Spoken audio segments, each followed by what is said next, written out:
And speaking of that book, Warmth of Other Suns, one of the most memorable things that I recall from Mississippi, we were out in the cotton fields because what would happen in the springtime, cotton chopping time, the trucks would come into town and people would get on a truck early in the morning, go out and chop cotton all day, and they would bring you back in the evening. And we were out in this cotton field, and I was basically working as a water boy, you know, carrying a bucket of water and going around as people would dip up and drink. And about anywhere, maybe 30, 40 yards from us, was a group of German prisoners of war. Interesting thing that a lot of people don't know anything about in terms of the German prisoners who come over and would also have to pick cotton and chop cotton and stuff. And it was intriguing to me to hear these guys speaking in this language, you know, and I didn't quite know what the whole war thing was about. But I turned and looked, and that was my mother looking at these prisoners, just standing stark still, with tears streaming down her face. And years later, I got up enough courage to ask her what was happening. Well, she had a son in the war, she told me, and she hadn't heard from him for 3 months. And she didn't know whether even some of these German prisoners had been responsible for maybe killing her son. But the most painful thing she said was that when we stopped at noontime to eat our crackers and cheese and bologna, the German soldiers would be put on a truck, taken into Itabena, to eat at the white restaurants. And that if her son had come back to Itabena at that time and even attempted to enter one of those restaurants, he could be hung or killed. And it is things like that that people just aren't aware of historically in terms of the different things that have just filled the black community with angst that we have no history of, but it's just passed down in a cultural way, you know. But anyway, here I was at 12 years of age, finally making it to the big city. And when I got here, and along 79th Street, I would say now from Bessemer all the way out to Woodland, they had all these factories. And the noise, the clanging of the big machines and everything was just incredible to me. And one of the things that I would do is, you know, if I could get a hold of a nickel or a dime or something, I would get on the bus and just ride and ride and ride. And listening to all these people speaking in all these different languages and all. It was just a, you know, incredible time. But as I said, you know, that was how, you know, I arrived in Cleveland. When your mother moved here, how did she feed herself? What did she do for food and money? Well, at that time, steel mills were humming, car factories and any kind of factory. If you came up from the South, you could find work at that time.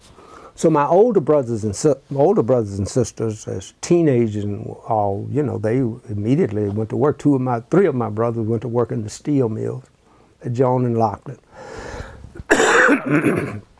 One of my brothers went to work in a hotel downtown. Eventually, my mother got a job working at Mount Sinai Hospital in the laundry room. But she wasn't there long because the supervisor insisted on some sex. And so she quit that. And I also found letters where she'd applied to get on welfare but was turned down. So with the older children working and all of that, you know, it was basically that's how it worked out in terms of her being able to get the little house and keep the little house and raise the children. You said you were married, Yeah. and can you tell me a little bit about your wife, her name? My first wife name is Lopuquita Gokoya. She's African. I met her in San Diego. She was over here as an exchange student of some kind, studying nursing. She Igbo? No, she is Bevel. Bevel. Bevel. They spell it Kpelle, Yeah. which is an ethnic group in Liberia and Guinea. So she was over here as an exchange student. She got pregnant, and so we were, this is at a time when you couldn't get an abortion, and we went through the whole thing of wondering whether she should go to Tier 1 and all that, and decided no. And so for 2 years before, I'd been working in Alaska, and I'd come back and had decided to finish going to school in San Diego. But when the State Department immediately pulled her scholarship, and I just said, well, what the hell, I'll go to Africa. And so I went and spent 3.5 years there. And matter of fact, my two firstborns, she already had a child. My two firstborns were born in Africa. And so I stayed there. And that was an interesting thing, too. Probably the most mind-expanding period in my life in terms of world politics and economics.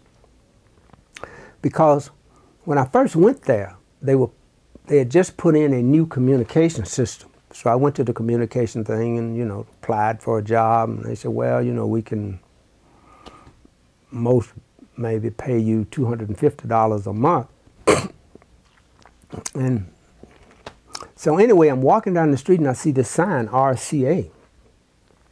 And I had worked for RCA in Alaska, so I go in and they're looking for people, basically expatriates who, you know, from Canada, America, from Europe, who can come and work there. And so, yeah, we'll give you a car, we'll give you a house, and $1,200 a month not $1,200 a week to work here. And what I would find out later, that the Liberians who were working alongside me, and some of them whom I was training, by law could only make $125 a month. So the whole process of the U.S. aid, giving them money to put in this or put in that, but expatriates go over and just pull the money right back out, you know. And the laws were structured so that, you know, they go through these things, well, we can't ruin the economy, so people can't be paid more than this or that. And it was just mind-boggling and mind-opening, because at the time, Liberia was the third largest iron ore producer in the world, and all of it going out to Germany, Japan, and America. And the country basically mired in poverty, as it were.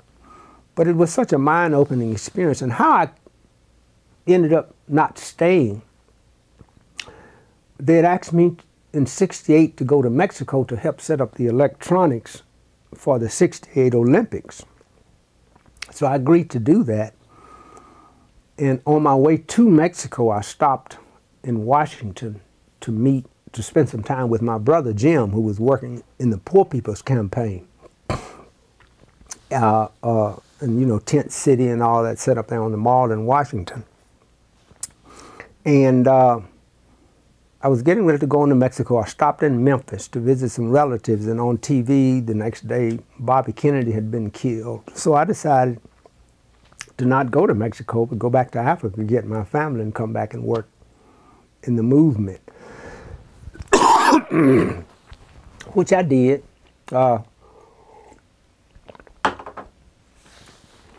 And was read the Riot Act, you know, you will never work again for NBC or RCA and blah, blah, blah. So I came back and worked in the movement for a few years, back in Cleveland. Started working as a television engineer at WKYC, which was owned by RCA. RCA. And then So that's how I ended up back in Cleveland with my family here, with my first wife. Did all three of the children come back? Oh yeah. Mm-hmm. Matter of fact, all three of them are still here in Cleveland, you know, now. And you know, the whole thing that I was talking about in terms of the kind of just this continuous migration that we have to go through. I remember when I first came to Cleveland, I would babysit for some of my older brothers and sisters. And finally, one of my sisters and her husband got an apartment way out on Pargate and 105 somewhere. And I would ride the bus all the way from 7th and 9th in Kinsman out to 105 in Pargate. And so the movement out began. And eventually, one of my sisters, years later, would move into East Cleveland. And as I said, so I ended up with a whole bunch of nieces and nephews living in East Cleveland, you know, when I came back this time. There they were. You mentioned that you were married twice. Mm-hmm. And with your first wife, there were 3 children. Right. Can you tell me their names and their ages? Her first child is named Arnold, and he was born in, I think, 64. Our second child, Erskine, was born in 65. Charles was born in 67. And then we had a daughter, Nicola, who was born in 71. Nicola was the only one born here in the States. All of the others were born in Africa, which means they have dual citizenship. I think Arnold is the only one who has ever gone back to visit. And then you also mentioned that you went to Alaska. How did that happen? Well, after... And when did it happen? Yeah, in a year, I got here in 51 and hated it. Now this is gonna sound weird. I didn't hate the city. I hated my mother. I mean, literally. And you truly would have to understand, and I do understand now, being familiar with her life story. The whole thing about her not being able to go to school, being raped, becoming a baby factory, and all of that. And it seemed like the only thing that held her together was religion. Her just absolute fanatical, almost believing in salvation and you know, it the different churches we would attend, you know, the pastor wouldn't be through his homily and she'd be running up and down the aisles with a couple of verses after her and all. And sometimes at home she would just get to singing and just break out into that shouting and stuff, you know. But this woman, and it was confusing later on trying to figure it all out. Now she done had all these babies and all that and very religious and just absolutely anti-sex everything, you know. And if and it was straight and narrow. If you did anything wrong, that was, she broke out that leather, inch and a half wide leather strap, you know. So I was actually afraid of her, you know, and so, which was another confusing thing because one day I'm lying on the couch in the living room just pining and hoping that I could go back to Mississippi with my father because I'd asked her and she had said no. And a sister of hers in Detroit died. And I asked if I could go to the funeral with her and she said no. So I'm laying there on the couch. And she came in and called my name, Charles, Charles, and just keeled over on top of me. slid to the floor, foaming out of her mouth, you know.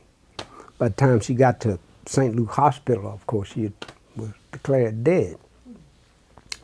And it was very, when I think about it back now, it's like, here I am, afraid of this woman, hating her, and now she's up there and she know all of this now. So it was very, very confusing. But anyway, how I ended up in Alaska. Did you find yourself believing some of what she had, what her religious beliefs were in that sense? Interestingly, no. And I'll tell you why. When she had left Mississippi, my father had taken me and my brother up to northern Mississippi to a county, Tunica County, where we had an aunt. And on cotton plantations, during the summer, the churches would hold their revivals. And on this particular plantation where we lived, there was a Methodist church and a Baptist church.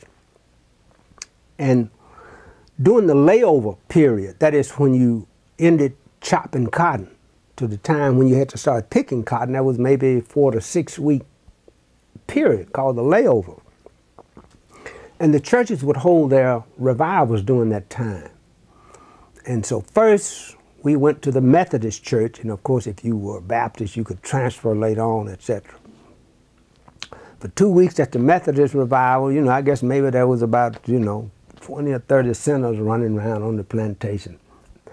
About half of them got sucked in. Then we went on over to the Baptist church. 2 weeks, there were 3 of us left on the mourners bench. Me, my brother Jim, and a lady named Dut. And Dut was about 25, which meant that Dut had been there about 20 years. Okay, so. Been there meaning the mourner's bench? Yeah. So, because you go early, 4, 5, 6, they got you on the mourners bench. Well, after 2 weeks, 3 of us left. So they decided to have a special Saturday night revival meeting, which wasn't too popular because you work 5.5 days, Monday through Friday, and half a day Saturday, and people, you know, they wanted to go to town on Saturday night. Well, anyway, it wasn't happening for me, Jim, or Dut. And so I leaned over to whisper to Jim. I said, man, don't look like we're going to make it this year. Jim jumped up, hit the floor, shouting and jumping. Scared me to death. I could just see myself sitting there another 25 years with Dut. So I just said, Lord, we're going to have to work this out later. I'm coming up from here now. Shoot, I got up off that bench, made Jim look like he was playing. And the next day, our auntie was just so glad. Her 2 little boys done got religion. And during the revival, you would go out, you know, to your special tree or to your special place in the barn and pray and, you know, to be saved and all of that. And come that winter, very seldom does it snow in Mississippi. I'm standing by a curtainless window, and it had started to snow, but because the sun had been shining and the ground was warm, the snow would look like it was just falling, not hitting the ground, but just going straight through. And I'm going, following the snow, straight down the hill, and thinking about the devil down there throwing these children and people into the fire and all of that. And then thinking about, you know, there's heaven up there and all of that. And it was just almost like something coming up out of me. And I couldn't hold it back, and it was like, somebody's full of shit. And saying this, you don't have nobody that you can talk to about it. You can't talk to your father, you can't, you know. So you're just left alone with this. But I just didn't believe, you know. But the thing of it is, you know, when my mother passed, you know, you're going back and forth, and I'm thinking, you know, well, if it's heaven, she's up there, and she knows what I'm thinking and feeling. But so that was one of, you know, just stuff out of my own childhood. But to get into Alaska, after my mother passed, now it was shuffling between this sister, that sister, babysitting over here, staying here at night, trying to go to school, not having, you know, clothes or tennis shoes sometimes. And when I turned 17, and my grades had started to deteriorate and all of that, and which was very traumatic for me because I had always been very smart in school, you know. So at 17, I left and went to the Navy. Spent 4.5 years in the Navy, most of it in Hawaii. And when I got out in San Diego, I started to school, to San Diego Junior College, and I also started working full-time at the Atlas ICBM missile plant, building ICBM missiles, okay? And I did that for 2 years, and I decided, well, I'm going to school full-time, you know, got making A's. Where were you going? San Diego City. City College. Mm-hmm. But I decided I'm going to quit, go to Alaska, make some money, and come back and go to school, you know, full time without having to work. So you went from San Diego to Alaska. Yeah. The city that always has sunshine. To a place where the buildings, I mean, in the wintertime, you have to go out and shovel the buildings off of the roof of the buildings and all. Because what had happened is, well, I am in the process of writing my autobiography. But anyway, while I'm up there, what I was doing is that the United States had what they call the DEW line. It's called distance early warning. They had these powerful radars that could actually see over the horizon. And the idea was that if the Russian planes came, we would have warning. The reality was sometimes these radar stations worked, sometimes they didn't, you know, and the Russian would play games and the planes would be over Alaska. Of course, they couldn't tell people that, and it was just nuts. See, I was up there a couple of years.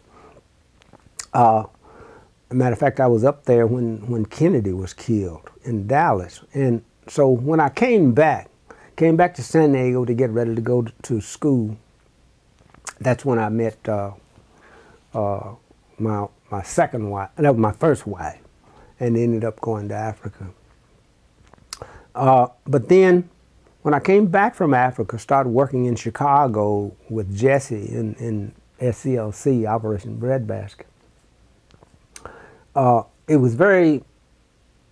It didn't work out for my wife at all. You know, there's no family around, et cetera, et cetera. So we ended up coming back to Cleveland, where I had lots of family. But as it turned out, that didn't work out either, you know. So, and so, eventually, we got a divorce. I went back to California in music this time, but I didn't stay in music. And that's another crazy story. But anyway. Well, how did you get from missiles, reconnaissance, or to music? How did that happen? Well, when I was working in Chicago with Jesse,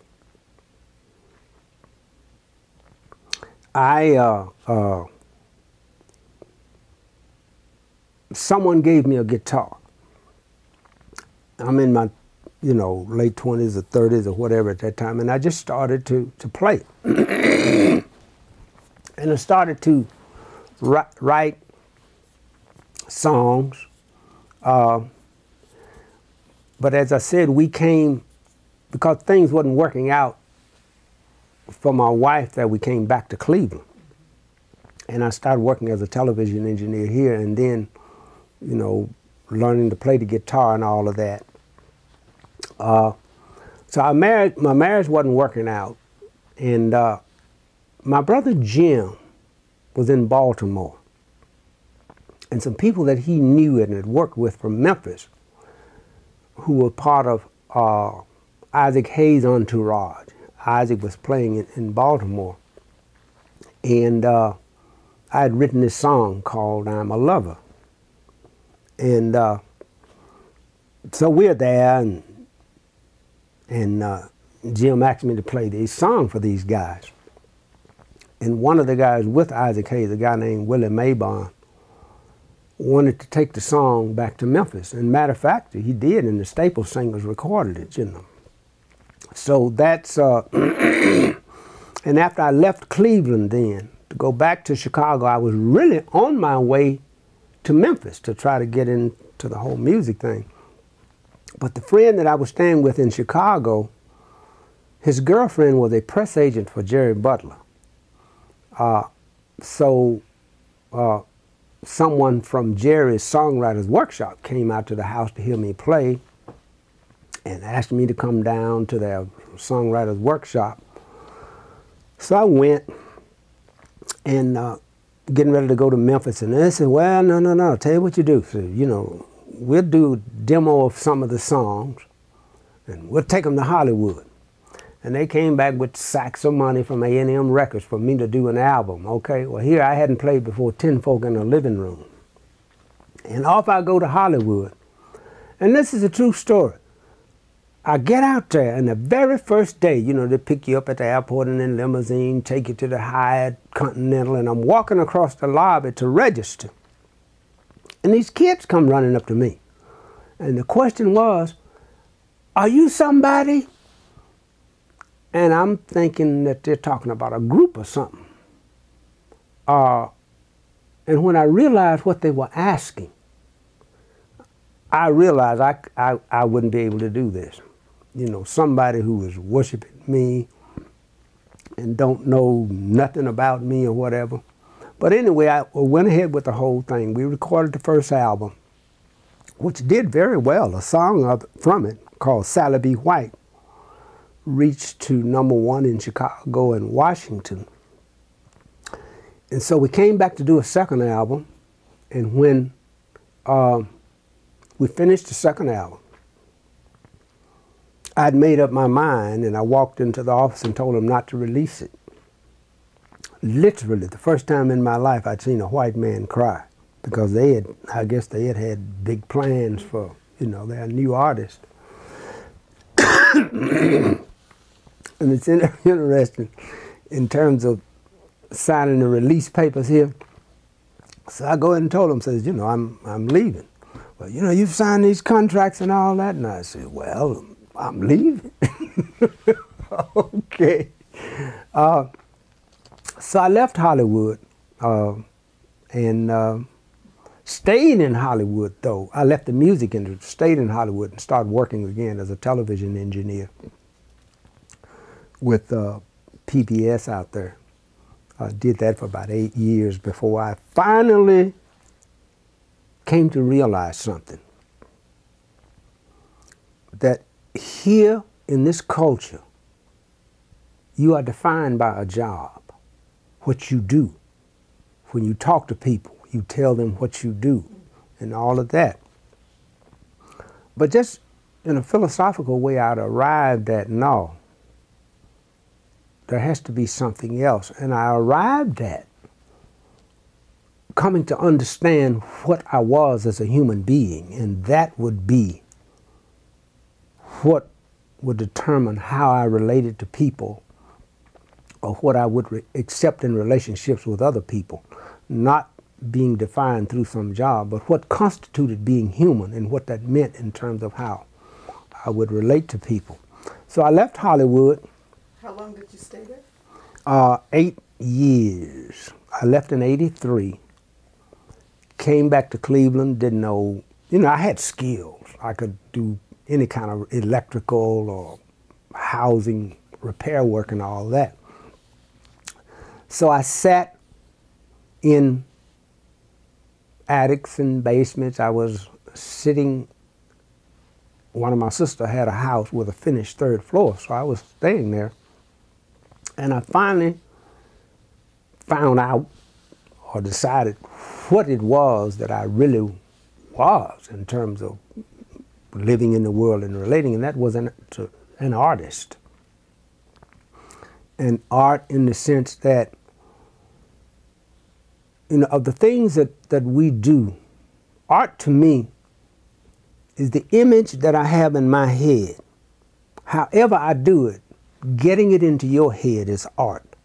Whatever I feel in my heart, getting it into your heart, the only way I can do that is through art, whether it's dance, theater, talking, writing, whatever. But I also learned that in this culture, art is the most disrespected institution that we have. Matter of fact, it has been reduced to entertainment, really. I mean, we can do all these things, but we aren't saying anything to people about what we're thinking or what we're feeling. And so basically that's kind of like what I arrived at. And interestingly enough, I'd gone to church one Sunday with a sister-in-law, and you know, I'd played a couple of songs on my guitar in church, and this lady came up and said, "What you doing this afternoon?" I said, well, you know, nothing. "Come on, go with me." "Well, where you going?" "Don't worry about it, just come on." And she took me to East Cleveland Theater and introduced me to community theater. And so from there, the whole thing blossomed. 5 years later, I was professionally performing theater in Denver, Colorado, and eventually ended up on Broadway and that kind of stuff.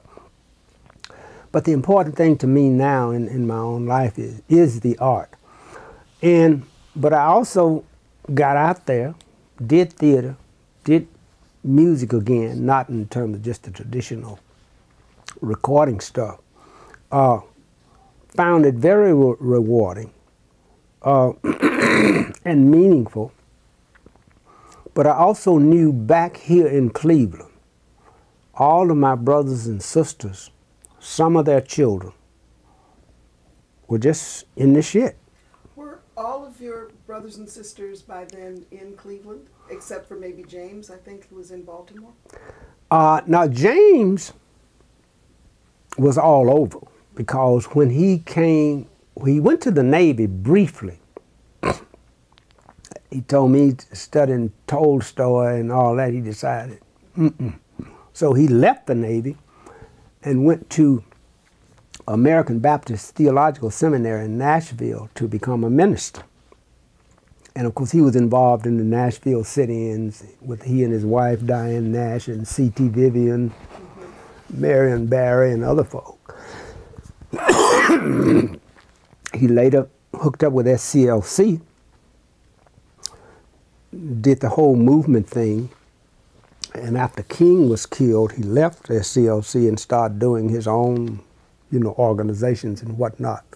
And they were doing one of those times that he was in Baltimore. But all of my brothers and sisters, basically, except for two brothers who ended up in St. Louis, all of us ended up in the Cleveland area. I'm going to ask you probably a cliched question, but kind of fun. Can you name all of your 17 brothers and sisters?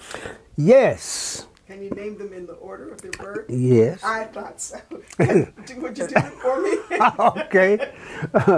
That was Mattie Inez Bevel, Dennis Bevel Jr., Earl Bevel, Rosa Thornton, Dorothy Delma Thornton, David Bevel, Mary Alice Bevel, Otis Calvin Bevel, Victor Lloyd Bevel, Clarence Kermit Bevel, Floyd Zeller Bevel, James Bevel, me, myself, Charles Bevel. Then there's Helen Bevel, Evelyn Bevel, and Johnny Bevel. Wow. Yeah. It's amazing. And it's interesting, you know, for when I got into the whole genealogical thing, which is another just whole fascinating thing in terms of learning about my history and my family, but I know all of my 61 nieces and nephews, and I know most of their children, you know, those, particularly all of the ones here in Cleveland, you know. 61 nieces and nephews. Mm-hmm. That's a large number. And your children, you had the first three with your first wife. Right. And four, because we had a daughter in 71. Mm-hmm. Did she survive? Yeah, the daughter has 6 children of her own. My Arnold, our oldest child, he has 2 children. My son Erskine has 2 children who finished college, and he and his present cohort just had a baby. Well, congratulations. Yeah. And then my son Charles, he has 3 sons. And of course, I said that my daughter Nicola, she has 5 children. And have you, with your second wife, have you had children with her? No. We met after I was in theater. You know, I met her in New Jersey when we'd gone to do a play there called It Ain't Nothing But the Blues. And in fact, the theater that she worked at, called Crossroads, was a black theater. They were the one responsible for us getting the play, It Ain't Nothing But the Blues, to Broadway. She has 3 children, 3 grown sons of her own, you know, so she's stuck there in New Jersey now with grandchildren. And was she your, were her children when you married her, or were they adults? 2 of them were still at home. The youngest was in high school. The oldest was working as a barber, but he was still living there, which was a kind of a funny story, because after I was there for a month, you know, I told her, well, he's got to go. And, he's got to go. Of course, I mean, even he appreciates it now in terms of, you know, having someone there to kind of push him out. The eagle out of the nest. Mm-hmm. So, yes, she has 3 grown children and 6 grandchildren herself now. Mm-hmm. Well, so you married her in 80? No, in 2000. 2000, Mm-hmm. okay. And were you living in you were living in New Jersey then? I was, matter of fact, I'd moved in with her, and we were doing a play in Washington at the Arena Theater. Washington, D.C. or Washington, D.C., and we got married in Washington, D.C. in 2000. Mm-hmm. And so now, she's in the apartment in New Jersey, and I'm in the apartment here, and we, you know, just kind of flit back and forth whenever we can find the time. But you were artists together. Yeah. Mm-hmm. What does she do as an artist? What kinds of work? She basically, in terms of livelihood thing, she's an incredible teacher. She's retired now. You know, she did the whole Teacher of the Year thing in New Jersey and all that for a few times. But when Crossroads Theater was first founded by 2 black guys who graduated from Harvard, I mean not Harvard, but from Rutgers, she was a part of that group that put the theater together, and she's an incredible administrator, but not on the official staff. She's one of these people who, if you want to go to the White House, Sue will get you in the White House, okay? She's that kind of person. And so she's one of those background people that just kind of make things work. And in terms of race, she would consider herself? I would think black, yeah. You know, when I think of my energy and where it's going to be placed for the next 30 years. Because I'm going to live to be 105. Okay. I made that decision. There are basically two things. One is exposing and doing what I can to end white supremacy. The other thing is exposing and getting women in particular to understand misogyny. And I think that is more important than dealing with the whole race thing. How women have acquiesced to just, whether you're speaking of it in just physical terms, economic terms, or whatever, how capitalism have just wrapped them up and taken away all of the human power that they have. And it's analogous to me in some ways to the whole black experience, that when you come to realize that I'm a human being and I'm just not going to take it anymore. Because when you think about it, let me give you an example. I have a brother, I'll say it's Jim, who, in spite of all that he's done in the civil rights movement, and it is my honest belief that when we are past it far enough, that when people look back, what he did in terms of that, in the whole movement thing, will probably measure up to things that happened in the American Revolution or the Civil War, what his contributions were.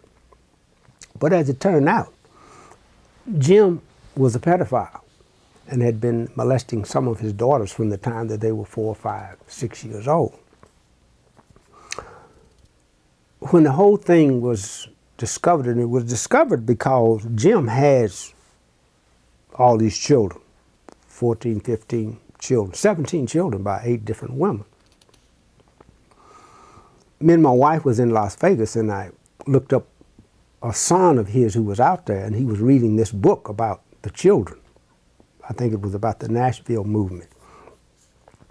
And he was realizing he had all these brothers and sisters that he'd never met. So I says, okay, here, this one live here, this one live here, call him. And he did. And they all got together in Washington, and suddenly the girls are sitting around saying, oh, you too? You too? And so at the time, Jim had a 6-year-old daughter still in his home with his last wife, and these girls said, oh, hell no. And so they started the whole process of trying to reconcile with him in terms of what you had done to us, plus we got to get our sister out of your house. They went round and round and round for 3 years, and so finally one of them said, you know, to hell with it, I'm going to try to do it through the courts. They went to Illinois, Pennsylvania, Tennessee, and finally in Virginia had a law where you could look back. In all these other states, you turn 18, baby, you got 1 year to file charges. If you don't, forget it.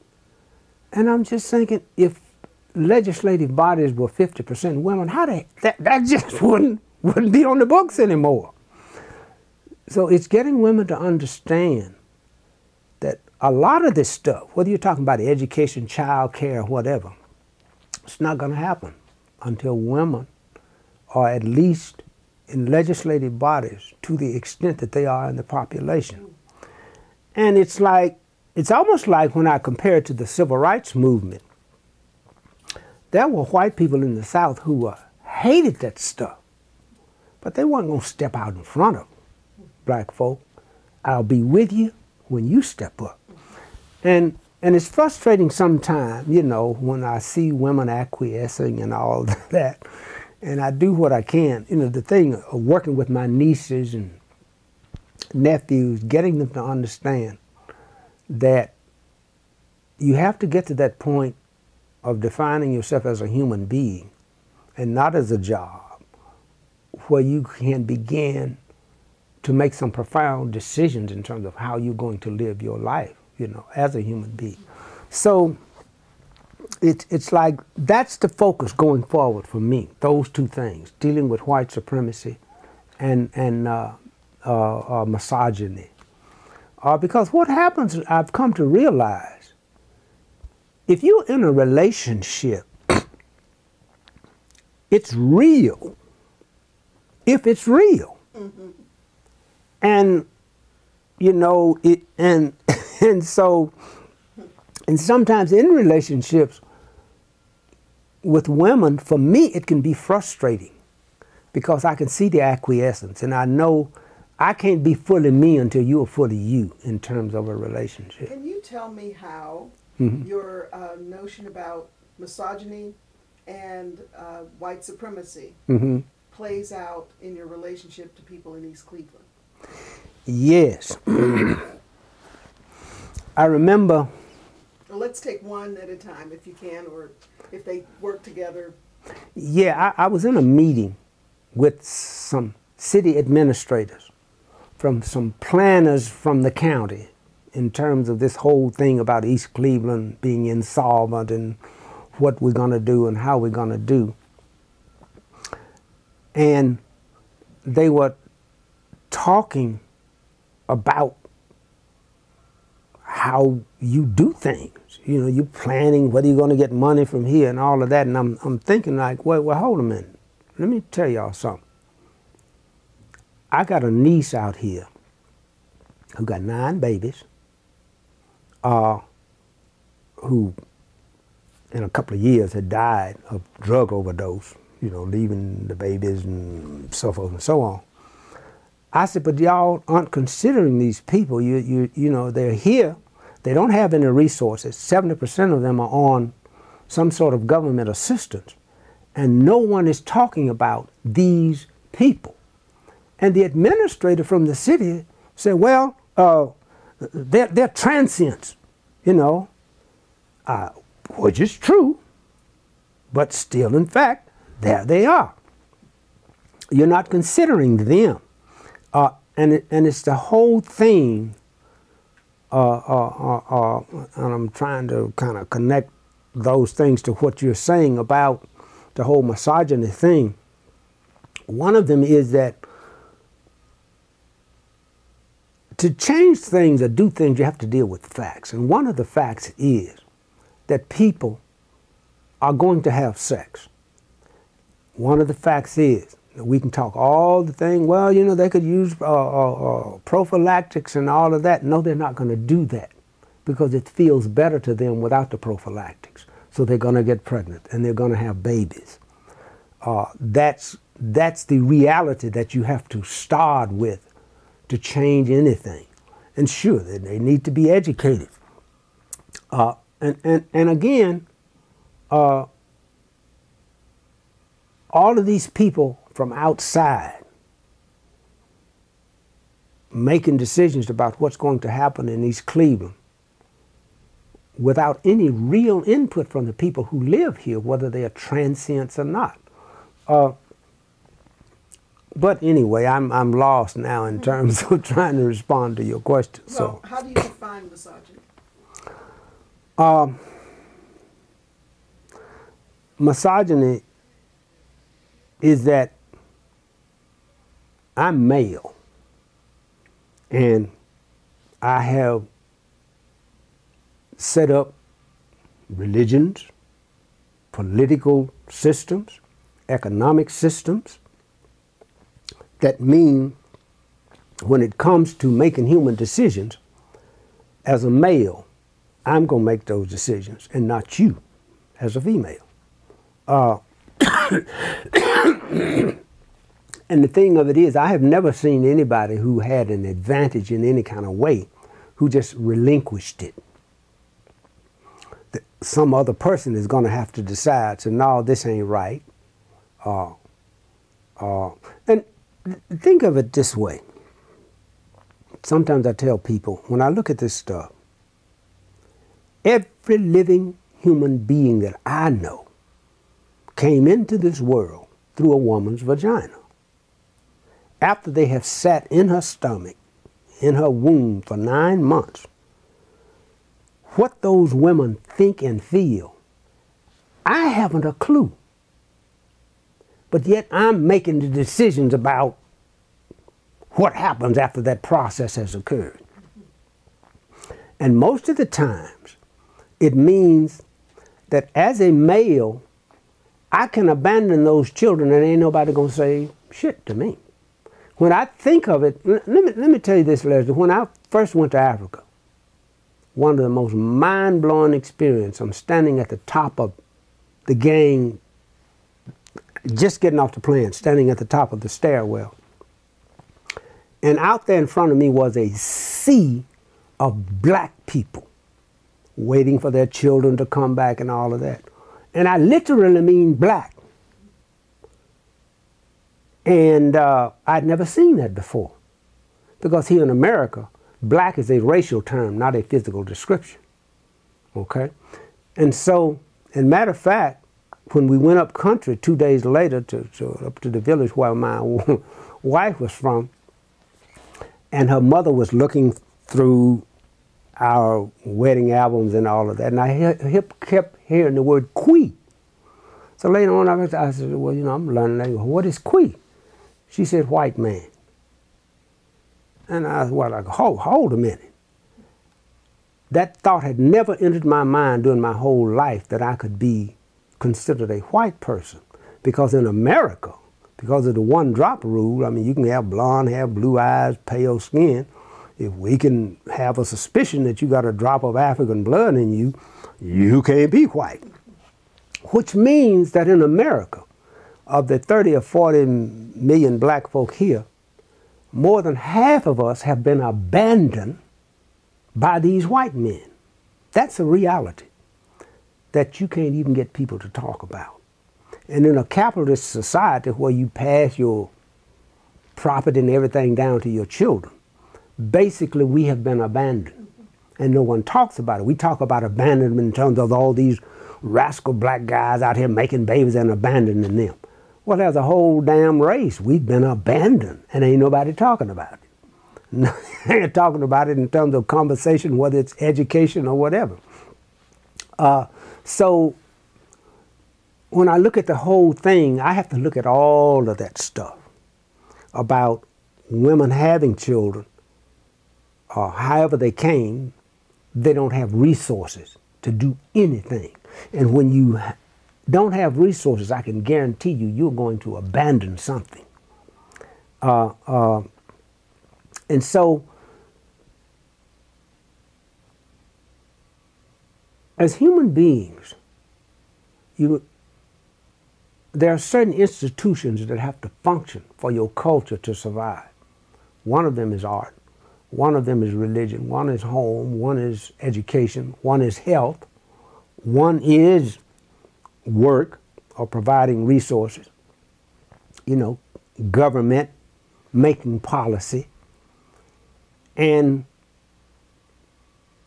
as a human being, you have to be aware of those institutions and be aware that I'm not in the process.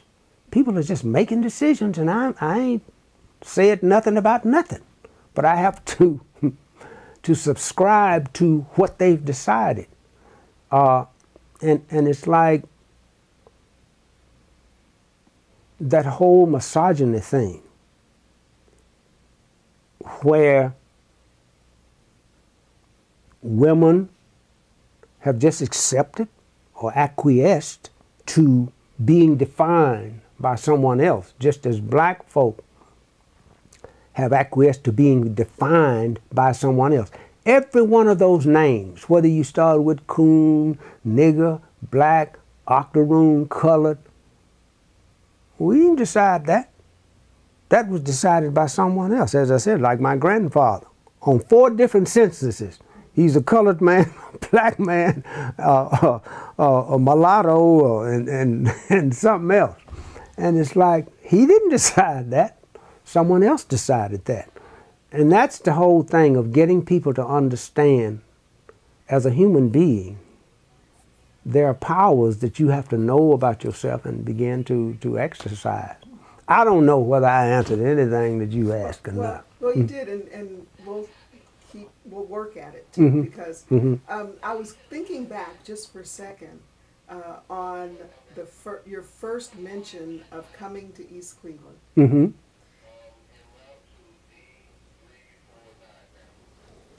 And you said that someone said, "Come on, go with me," and didn't tell you where they were taking you, but you ended up in East Cleveland's theater. Mm-hmm. And it was a woman that took you there. Right. Was that your first encounter in East Cleveland?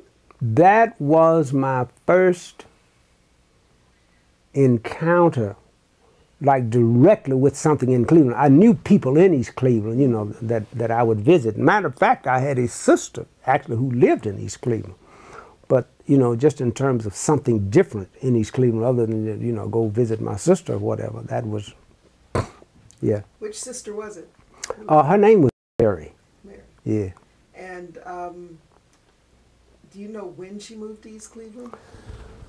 I do not, because when I left at 17 in 56, you know, most of them were clustered in either down. Matter of fact, she at that time was living in the projects on Scoville and 55th, somewhere down there, because I lived with her as I attended East Tech. But she was the one who made the move to East Cleveland from then, and I don't know exactly when that occurred. Do you remember where she lived in East Cleveland? No. It was somewhere east of that railroad. Let's say if you're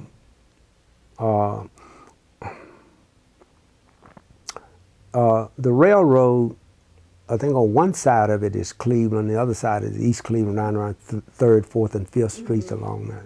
She was east of that, on 3rd, 4th, or 5th, somewhere in there. So you'd go and visit her, but not have much to do with the community at large? No.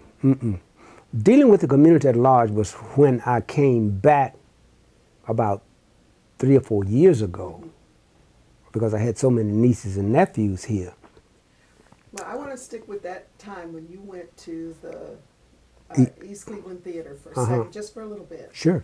And tell me what you thought about East Cleveland as a result of seeing the theater.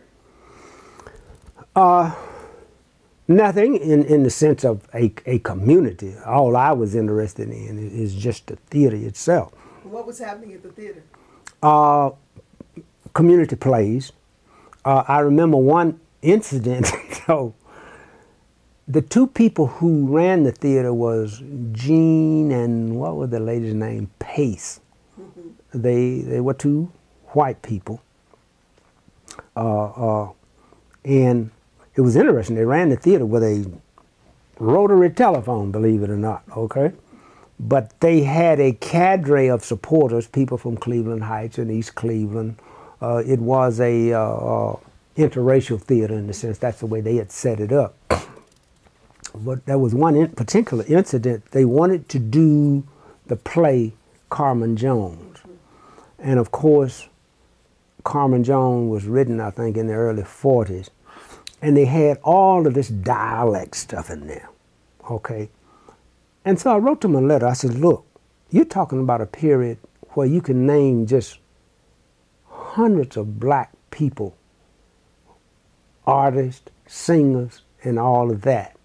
And you're going to produce this play where we're talking about eyes, ears, and all of that, and it's like the same thing. You know, sure, when I go home, you know, get in the house, I throw off my work, you know, my suit or whatever. You know, my language can change. But it's like all of that stuff is about maintaining a concept that the general public out there, white folk, have about what black folk do, how they talk, how they be. And we're not going to do that in this play. Do you remember what year that was? That was in the late 80s. I'm sure I have somewhere a copy of the letter that I wrote to them. Were you a part of the play when it happened? And what role did you play? I don't remember. You know, I probably was just in the chorus, you know, singing. But I remember the first play that I did there was a play called Sugar. It was I don't remember what the movie was, but it was a movie with Marilyn Monroe and what's the guy, Jack Lemmon, I think, where he dressed up as a woman or whatever. I don't remember what the movie was, but the stage play was called Sugar. That was the first production that I had done at East Cleveland. Was that before or after the play where you wrote them a letter? That was before, yeah. But, you know, when I came back and got involved with East Cleveland, it is something that I realized that when my sister had moved out to East Cleveland, I guess when I was away, there was a Ford Motor plant on Coit Road. General Electric was humming. There were other things where East Cleveland had a tax base, okay? So when sewers went wrong, you could get the sewers fixed, you could pave the streets. None of that existed when I came back here. And so you're still trying to be a city, but without dealing with the reality that the people who are in the city don't have jobs. They don't pay income tax. Like right here in Euclid right now, I pay income tax. The city take that little $200 that I give them and $200 in this, man, they fix the streets, they fix the lights, the whatever. East Cleveland doesn't have that, and no one is addressing that problem from the base. Well, they're uneducated, they can't get jobs. Well, educate them. Well, blah, blah, blah, blah, blah, blah, blah, blah. And so you get into that thing. I'll tell you what it's like. And it's cruel to express it in this way. But there's this general undercurrent, and Obama's administration of how he is being fought and dealt with demonstrates it. And it's like, well, if the niggas gonna get some, I'm again it. I understood that in the South. And through the Midwest now, that whole pervasive attitude is still that. If the niggas gonna get some, I'm again it. Now, when you came to visit your sister in East Cleveland years ago, yeah, did you think of East Cleveland in any particular way in terms of race? No, I did not. I was aware of this because another sister of mine had moved to Eddy Road, and there was a pattern that you could see that the white people who had teenagers, they were the first to get the hell out of here, okay? The next ones were the ones with little children. The old white folk, they didn't have no problem staying because they didn't have to deal with that whole sexual interaction that everybody's thinking about. But as I said, the pattern was the white people with teenagers, we got to get out of here. The younger children could stay a little longer until they got a little older, but they had to get out of here. And so it's like this when I think of it now. Let's say you take little Italy, which is right next door. They have been able to say, look, we're going to hold on to our community by however it is, we're just not going to let them in, okay? But it seems to be a tipping point, and I'm talking about all over the country, where when a certain amount of black people get in the community, the other people leave. And so we can migrate in. And I don't know all of the history of East Cleveland in terms of that, but I do know that in Cleveland, in places like Glenville and so forth, that was the pattern. And it's like what people don't seem to understand, that in terms of maintaining a community, there are these institutions that have to be in place. And the first thing is that if you do not have resources, if you do not have, quote unquote, a job, it's not going to work. It's just not going to work. And that is basically when, if you think of it now, we used to have to do physical work to stay alive, whether you were in the South or wherever. You had physical work that you have to do. Right now, with rubber, hydraulics, and computers, they do the work. All we have to do is sit up and watch a plasma screen and work our fingers. And so we don't need these massive groups of people working all the time. And we haven't addressed that issue. And it hasn't been addressed in terms of, so you have this, you know, my nieces and nephews, they're migrating again. They go up on the hill in East Cleveland. They can get into Cleveland Heights or in the South Euclid. And so the migration, you know, starting back at the warmth of the sun, it continues. Who's migrating into East Cleveland? My nieces and nephews. I have a... Into East Cleveland, not out of. No one is in. What is happening, a part of it is that institutions seeing the land, they know sooner or later the people who are there can't keep up the houses, and through some institutional means they will be moved out, and the institutions can come in and do what they want to do. And particularly in terms of my thinking, the hospitals and the university right next door, they're coming. So you think that they will be the future influx into East Cleveland? Mm-hmm. Are you aware of the Russian population that is in East Cleveland? Yes, in the apartment buildings there. Yeah, and see this, and that whole thing is another. It's interesting because I studied Russian when I was in college, because you know, I'm kind of a peaceful person, and if my enemy, I really need to talk to my enemy. Okay. So, but Speaking of Cold War area. Mm-hmm. So yeah, I'm aware of those apartment buildings there being full of Russians that were given places, you know, and supported and so forth and so on, without too much noise. But it gets back to that thing of this whole undercurrent is that the niggers are gonna get something. So let's kind of not deal with that.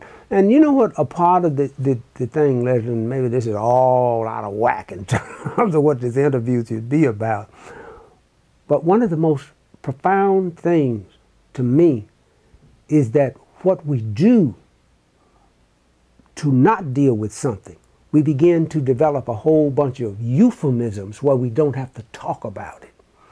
It is like, and the most blatant example to me is the N-word thing. We don't, everybody on TV, the N-word, the N-word, the N-word. No, the word is nigger. When I'm at a meeting and I hear N-word, do you mean necrophilia, nasty, noisy, or nigger? Which N-word are you referring to? See, and it means now, and we develop euphemisms. Well, the urban population, no, you're talking about black folk.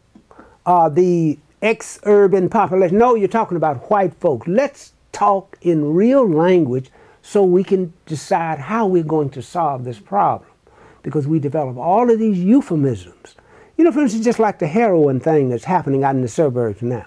Suddenly you hear on NPR, you know, the amount of deaths by heroin is more than homicides and vehicular accidents. Well, I wasn't hearing y'all talking about heroin a few months or a few years ago. Stop using euphemism. White folk kids are dying from heroin now.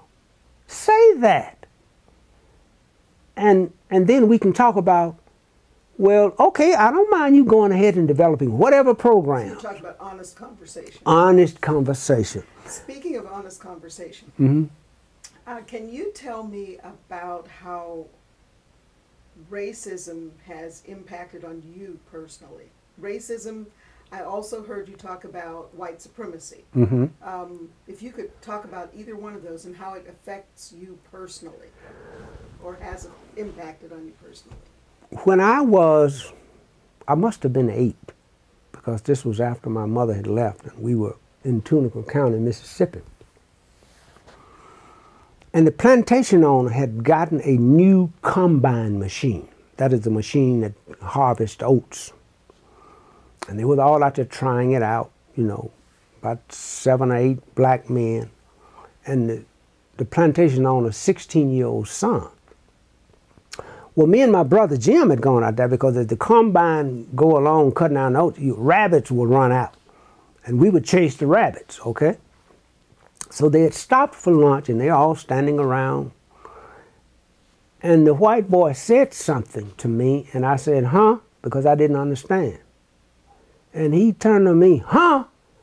Boy, don't you ever say huh to a white man. You say yes, sir, no, sir, or I will skin your black ass.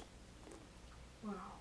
And I'm standing there, and I look up, and all of those black men had their hands in their pockets, counting their toes. And I'm thinking like, well, why don't y'all say something to this boy? Mm-hmm. And so Jim kind of hunched me in the side and said, let's go. And it was probably one of those moments where Jim had decided to know. Because for the rest of that day, he was just like quiet, sitting with his eyes almost closed, just, you know. And he said to me, don't say nothing to Daddy about this. Because he knew our father. Another incident on that... When you said he knew your father. Yeah. Tell me what that means. Well, I'll tell you in this next story. Our father had told us to go down to our aunt's house and grind up some corn for the chickens, okay? So we were down there on Aunt Mattie's back porch grinding up the corn, and this same white boy came by. What y'all doing? You know, we grind some corn, Mr. Perry. Get them goddamn hoes and get in the field, because our father didn't farm like other folk. You know, folk, when they're chopping cotton, they would start on one side of the field, go all the way to the other side, then start over, keep all the weeds cut down. You looked at out of my dad's cotton field, you wouldn't even see no cotton. Weeds would be, because he wasn't going to do that but one time a year, okay? So we got the hoes and went to the field. About an hour, here come our daddy. Jim, I thought I told you, boy, to grind some corn. I said, well, Jim said, well, we was, Daddy, but Jack Perry came by and told us to get the hoes and go to the field. Well, we were kind of sub-sharecropping with my aunt's husband. So Daddy went out in the field and told Uncle Erie, you know, you got to go up there and tell that white boy man that them was my boys. Uncle Erie wasn't about to go tell the white boy. So Daddy turned on his heels and headed straight for the big house. That's why Jim didn't want me to say nothing to Daddy about what had happened the second time, because he knew what Daddy would do. Well, Daddy went up there, and so come night, he wasn't back. So the two of us sitting at home wondering and worrying, okay? By 11 o'clock at night, we heard the screen door to the porch opening, and it was Daddy. He didn't say nothing to us about what had happened and all that, but the next day, our aunt told us what had happened. Dad had gone up there and told that white man, look, them's my boys, and if you want them to do anything, you come tell me, and I'll tell them if I think it's something that they should do. And until they get 21, you come tell me what you want them to do. Well, of course, at the end of that year, we had to move. But and our Aunt Mattie kind of told us that story in terms of what had happened. And that's the way our father was. So that's what Jim meant when he said, don't tell Daddy, because, you know, he just didn't want Daddy to go through a whole nother thing that maybe we would have to move before the year was out. Was there any other kind of punishment for your father's bold statement? And I think a part of it was, somehow or another, he was in the Masonic order. And those things kind of meant something to to different black men in their relationship to white folk, things that they maybe could do or whatever that others couldn't. But now in terms of the whole racism and white supremacy, see, most people don't know that the concept of race, first of all in terms of taxonomy, where scientists classify species, the word race isn't in there anywhere. The word race as a concept of dividing human beings up is less than 500 years old. Most people don't even know that. That in the 17th century, when human beings became a commodity just like anything else, that is, you could sell and buy them, in justifying that, they had to come up with it, well, they're different. They're not fully human and all of that kind of stuff. So that's when that whole race classification thing started, and really wasn't brought to finality until the 19th century, when these particular scientists in Europe began to measure heads and all that crazy stuff. But before that, there were black people in Africa, I mean in Europe, and they were, black was a descriptive thing then rather than a racial thing. And people aren't aware of that. They just assume that, you know, race has been how people have been divided up forever, but that's not true. And so I see a clear difference between racism,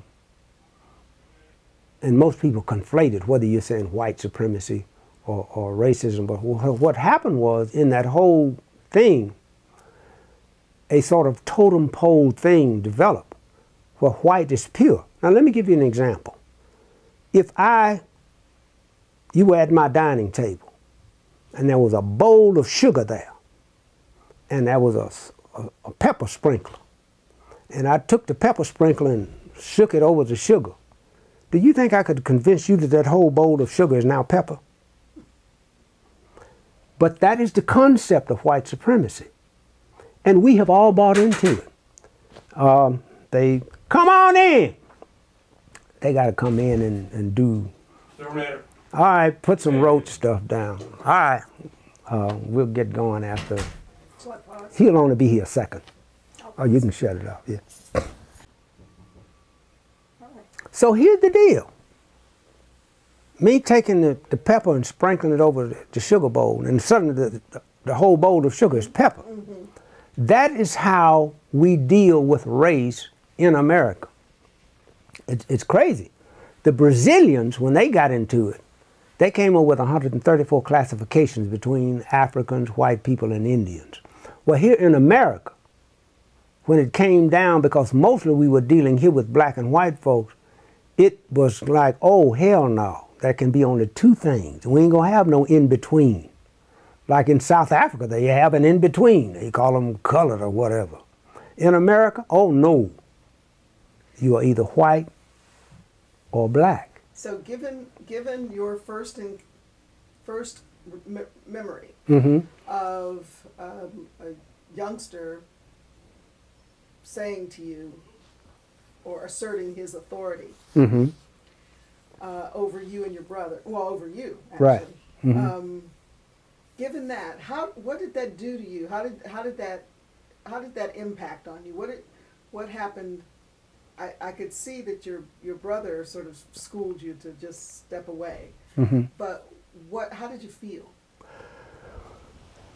It reinforced things that were already in place.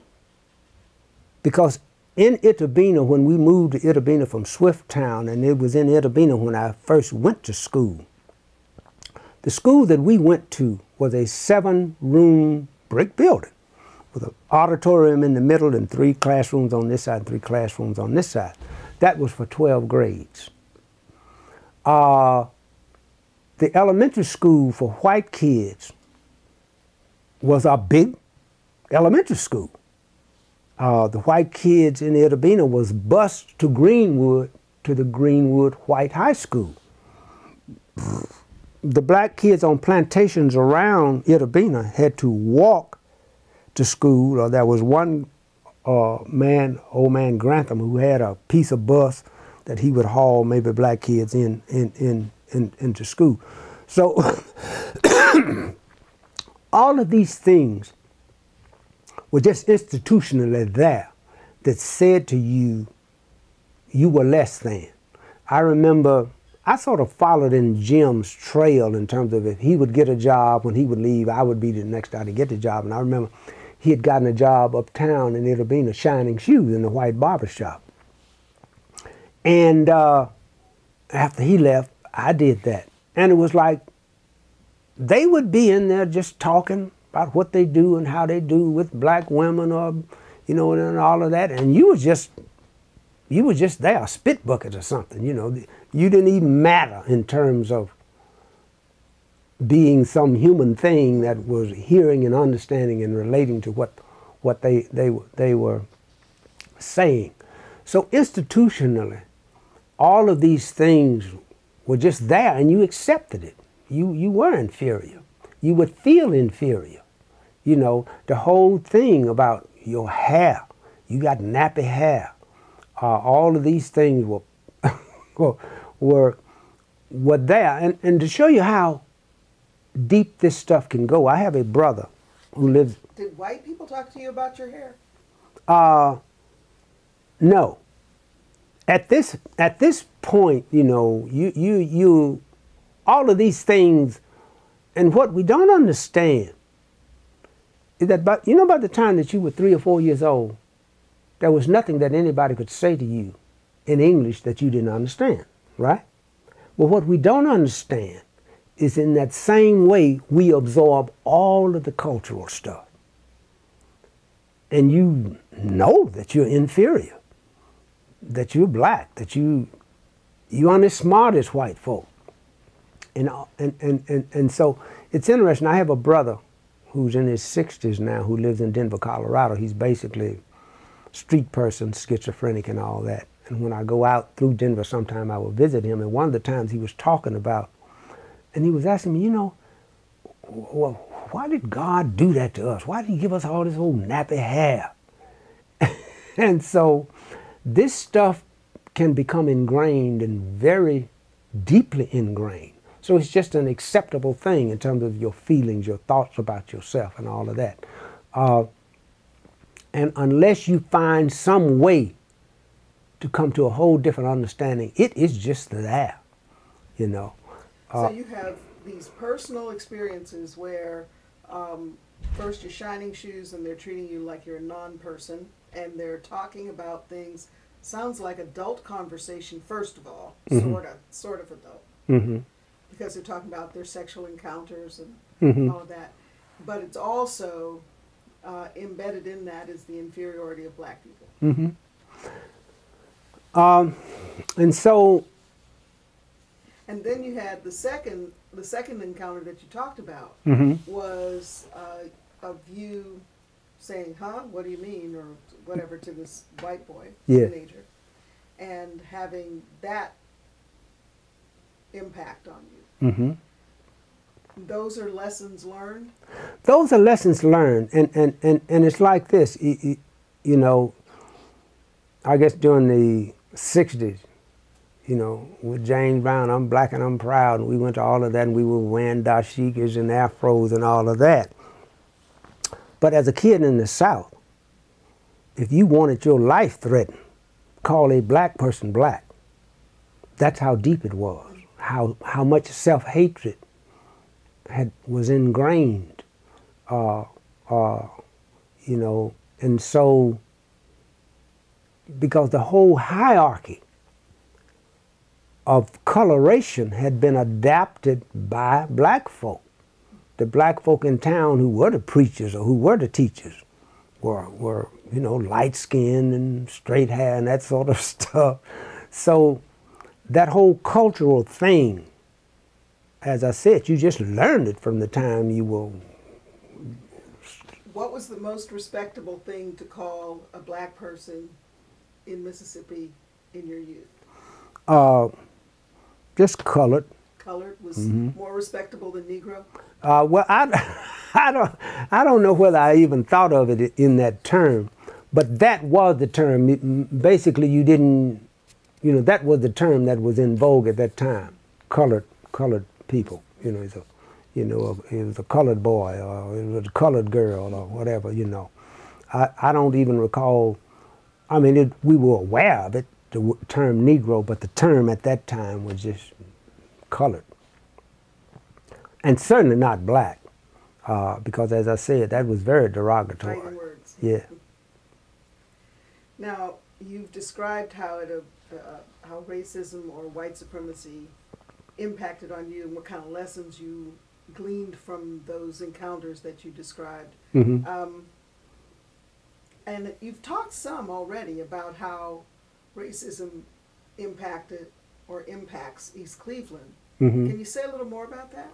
Yeah. See, there are things, there's personal racism.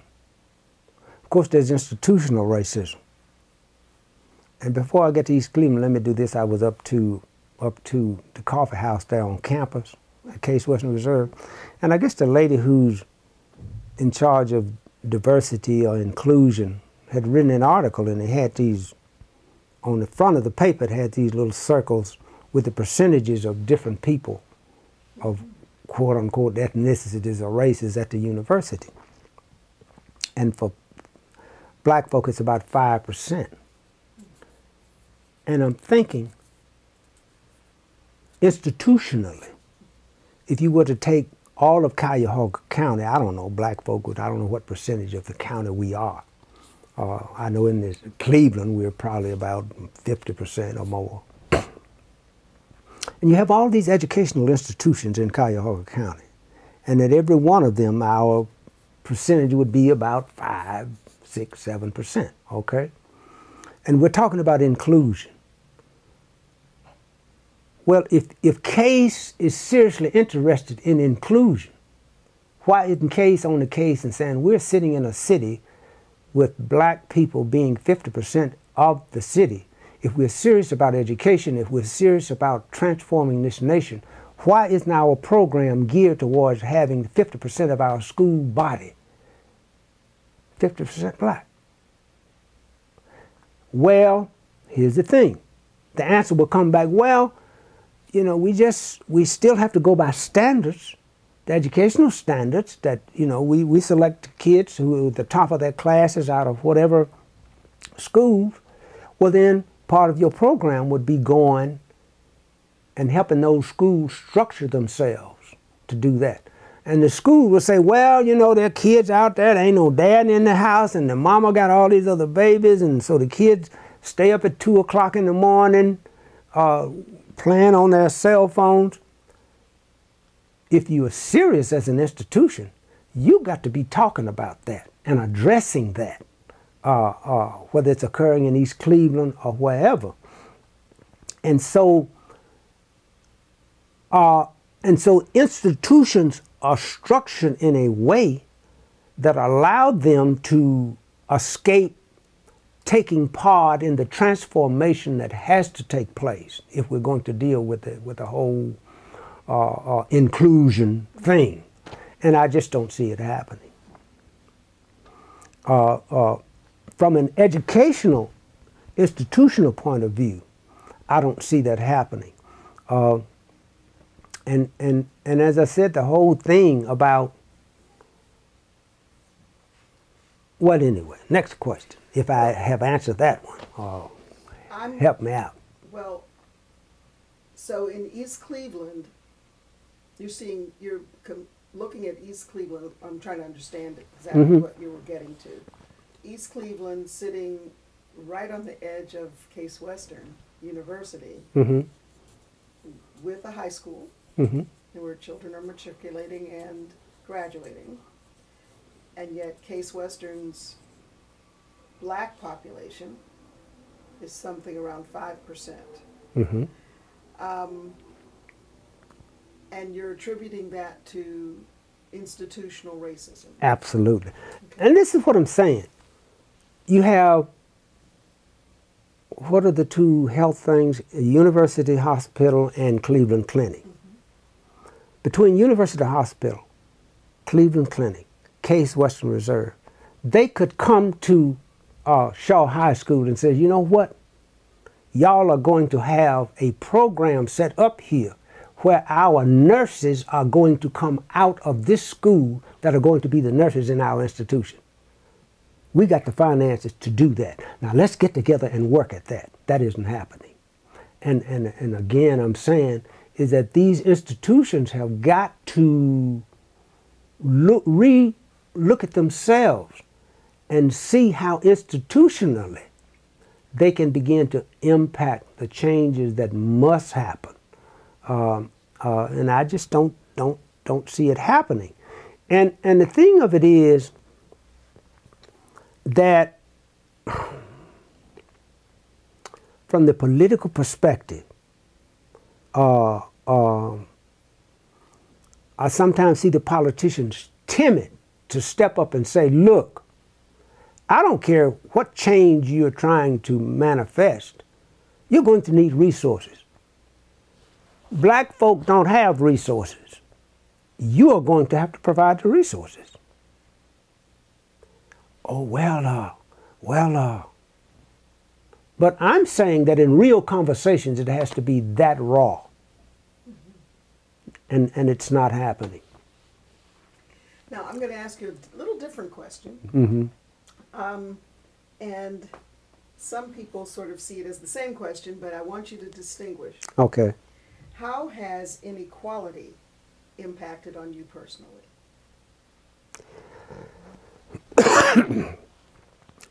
Inequality has impacted on me in this wise.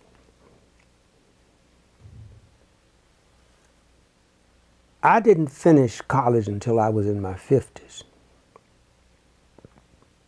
The inequality in terms of my education in Mississippi, there were beneficial aspects of it because we learned black history in Mississippi. When I came up here, it was like, it just didn't exist. But in terms of the sciences, the things that I needed to learn. For instance, like when I was going to East Tech, you know what I did during lunchtime? I ran the movie projectors, where kids would come, you know, sit in the auditorium and watch a movie as they ate their lunch or whatever. Inequality meant that the white kid who worked up there with me, when he got out of East Tech, he could go downtown to one of the movie houses and get a job. I could not, okay? And so, and I guess there are many other examples in terms of even in the military, opportunities that were just denied you simply because you were black. They will put you on the track to be a cook as opposed to putting you on the track to be an electronics technician. I mean, but because of certain things that I had gotten from my father, I'd learned in many ways to speak up for myself and sort of get things done. But I guess inequality was, when I came to Cleveland, first matriculated at Rollins Junior High School, the first class that I had was a music class. Came in, kids meeting each other again for the summer. The teacher says, quiet! Everybody quieted down for a minute. Started talking. I said, quiet! Quiet down for 2 minutes. Okay, this year you will be graded on how quiet you keep. And that was it. Well, I didn't have the wherewithal at the time to go home and say, Mama, you know what happened at school today? I didn't have the wherewithal to go to the principal's office and say, after a week, and say, we ain't learning nothing. But that was it. Now, and I'm thinking, what if I really had been introduced to music at that point? Oh my God, where I could have gone or what I could have done. But again, that whole delayed thing because of the inequality in terms of people caring as opposed to what was happening at Rollins, as opposed to Heritage Middle School in East Cleveland at that time. You see what I'm saying? No, I don't. Tell me Okay. what was happening in East Cleveland? East Cleveland was all white at that time. Mm-hmm. So in their school, they had music teachers, or they had music programs where kids could learn music. I was in Rawlins, over there in an all-black neighborhood where none of that. Were you aware of what was happening at the in- middle school in East Cleveland? I wasn't even aware that East Cleveland existed at that time. So you're kind of assuming that because it was a white neighborhood at that time, that the Mm-hmm. music class was substantially better. As another example, my own children, when we lived on Thornhill, okay, so my kids were scheduled to go to Glenville. And I wasn't in Cleveland, but my wife decided, oh, hell no. What can we do? I have a sister who lived near Collinwood. We'll just give the kids her address, and they can go to Collinwood. And I know that there was a profound difference to what was going on in Collinwood, because there was at that time, there were a whole bunch of white kids still in Collinwood, as opposed to what was going on in Glenville. So where what it was was off. going on? That kids had programs that they could get into, whether it was music and other stuff. One of my sons in particular was involved in a music program in Collinwood. And so, though. Can you tell me about what year that was? This was in, oh my, this would have been in the late 70s or early 80s.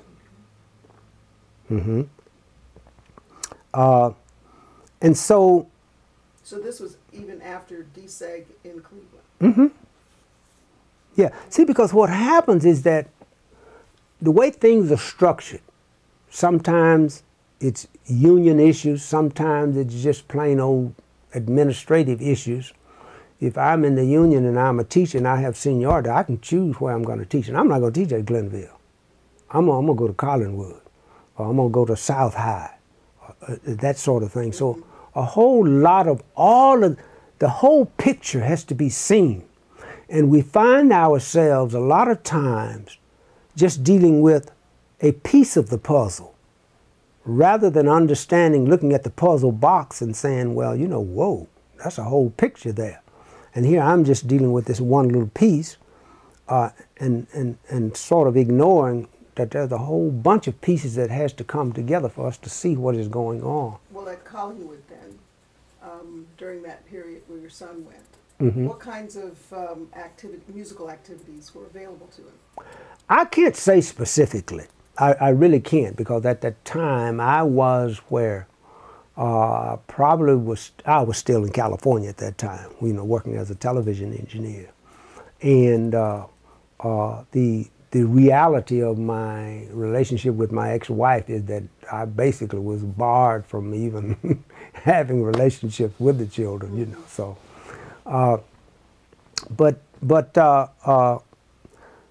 in terms of East Cleveland itself,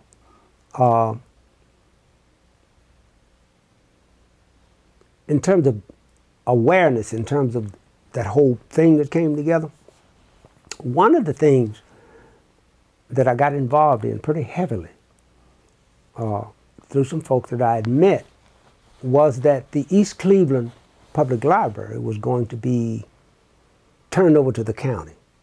It is. So this is, now we're in the recent past. Right.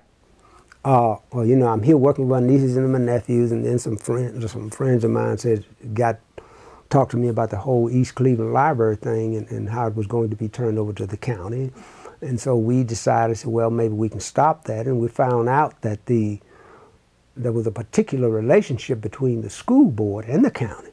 So we went and made presentation to the school board. Matter of fact, we went to their retreat downtown, and the people who were getting ready to turn the library over to the county made a presentation, you know, we're broke, it's got to go, and blah, blah, blah. And we had begun to find out some different things. And so we made a presentation.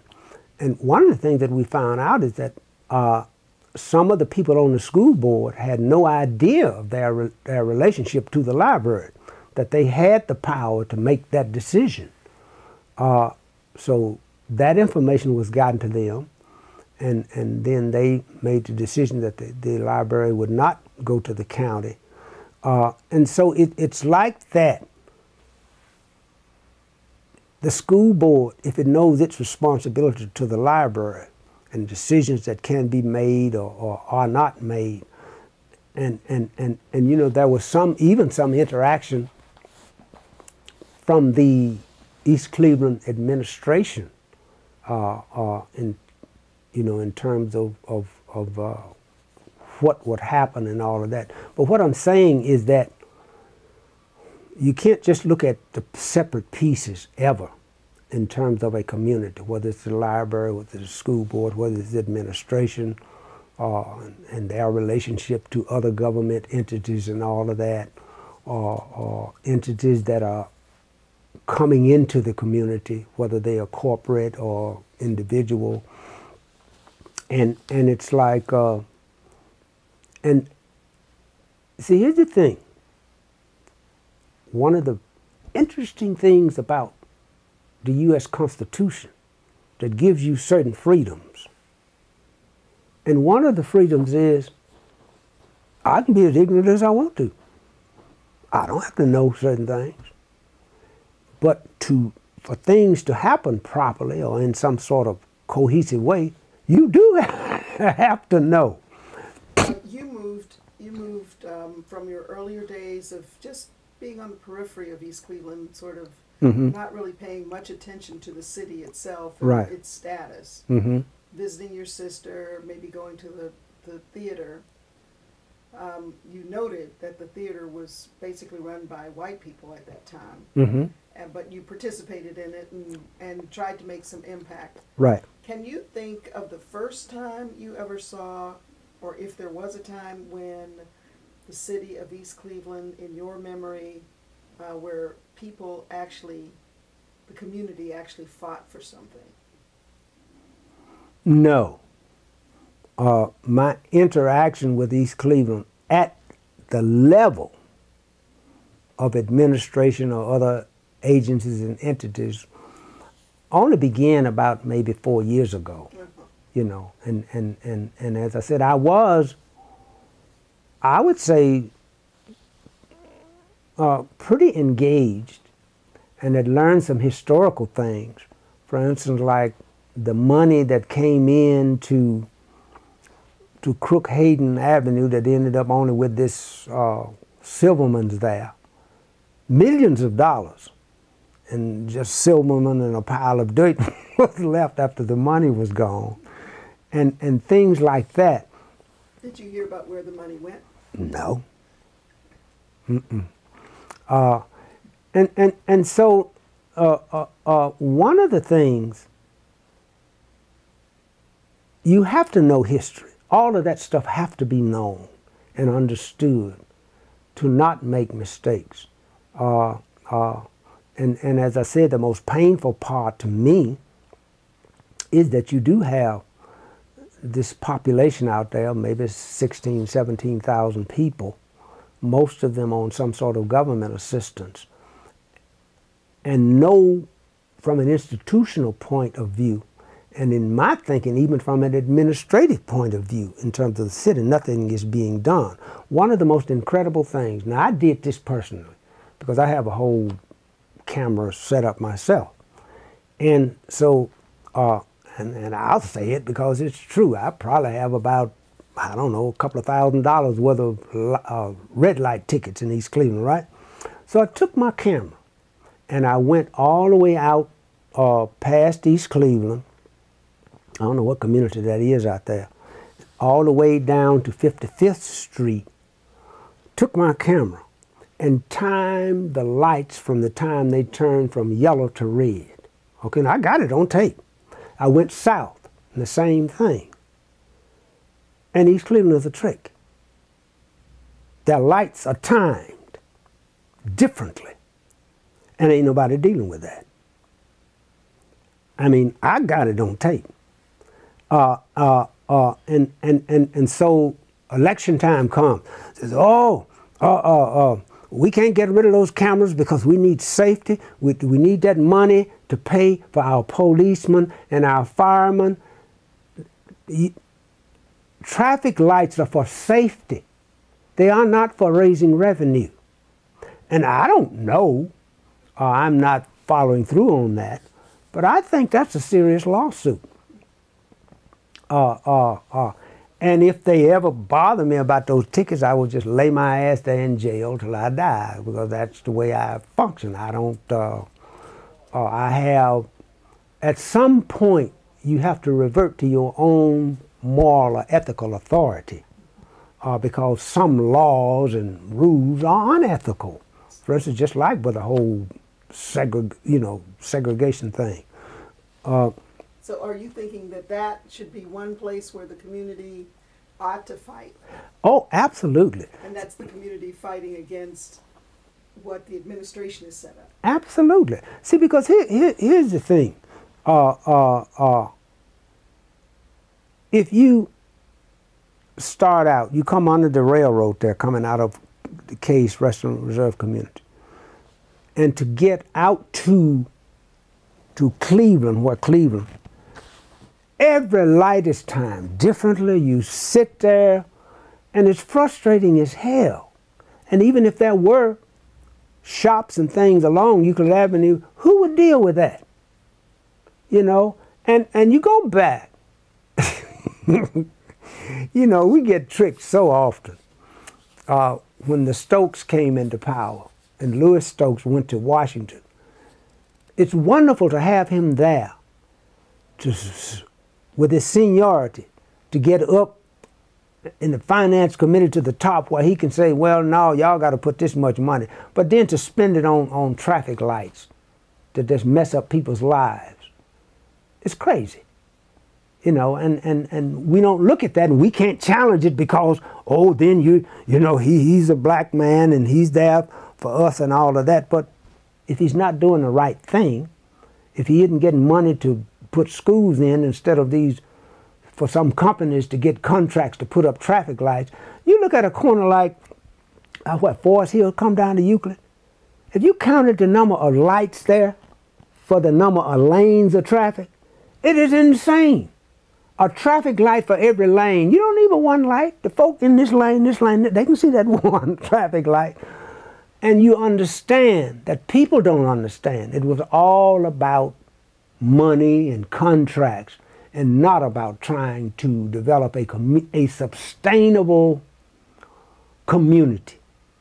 And it's sad, but it is things like that things like that in terms of organizing a community that has to occur. But it's hard now because we are all now trapped in what I call the 2x4. The 2x4 screen that our kids stay up to 2 o'clock, 4 o'clock in the morning looking at, that we can't shut off because we're going to miss something or miss a phone call, which means that we don't look each other in the eye anymore. We don't talk to each other. And people don't understand that communication is not just hearing something. It is seeing how a person hold their head or how they shake their leg when they're talking to you. All of that's communication. And we don't communicate anymore. And part of what I think about is, what the hell can I do about that? As an artist, I do have a responsibility to let people see themselves in terms of what they're doing and so forth. In music and whatever, I was just watching TV one night, and a line from an actor said, all over the world they're hurting little girls. And the next line in my mind was, and little boys are taught how to do it. So I got to do the song, you know, and I got to put it in a context where women and girls will understand. You don't have to take this. You got to, you know. But anyway, I'm rambling. Well, no, I think what you're saying is very relevant. I want to name some times in East Cleveland where some people think they did fight. Mm-hmm. And I'd like for you to just weigh in on how you feel about those times. Mm. I think most of them happened, the ones I'm going to name are probably happened since you've been here. Okay. The closing of the post office.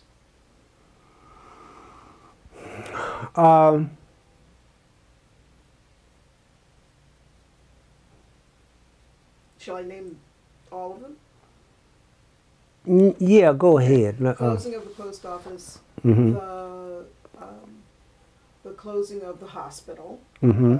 Huron Road, and the idea about merging the East Cleveland Library with County Library. Okay, the closing of the post office, I think is I wasn't involved in that, but I think it is something that should have been fought for. Simply because, as I said, when I was staying with my sister over there on 146th Street, that was the post office that I would use. You know, I'd go buy stamps. The whole thing nationwide in terms of what is happening, in terms of shutting down the post office, how Congress has set themselves up to well, everybody else can pay their health benefit fund as they go. You got to pay all your money up front. Well, we're going to decide this or that. It is just a travesty. And the closing of the East Cleveland post office is just a part of that whole national over thing, where FedEx and other people have said, no, y'all get out the way. This is a money thing, and we need this. Because if you think about it, when we were out there in Mississippi, way out in the country, the mailman ran every day. Now, if you shut all of that down, you know, and of course, well, you got internet now. But it's just that whole process where the whole idea of corporations being able to pretend like they're human beings. Human beings have hearts. Everything we do starts with a feeling. Corporations don't. You know, that thing started with thinking. How can I get the money or whatever? No, so I think the closing the post office down would have been a valid fight. That should have been. Now, the closing down of the hospital, to me, was just a absolute travesty.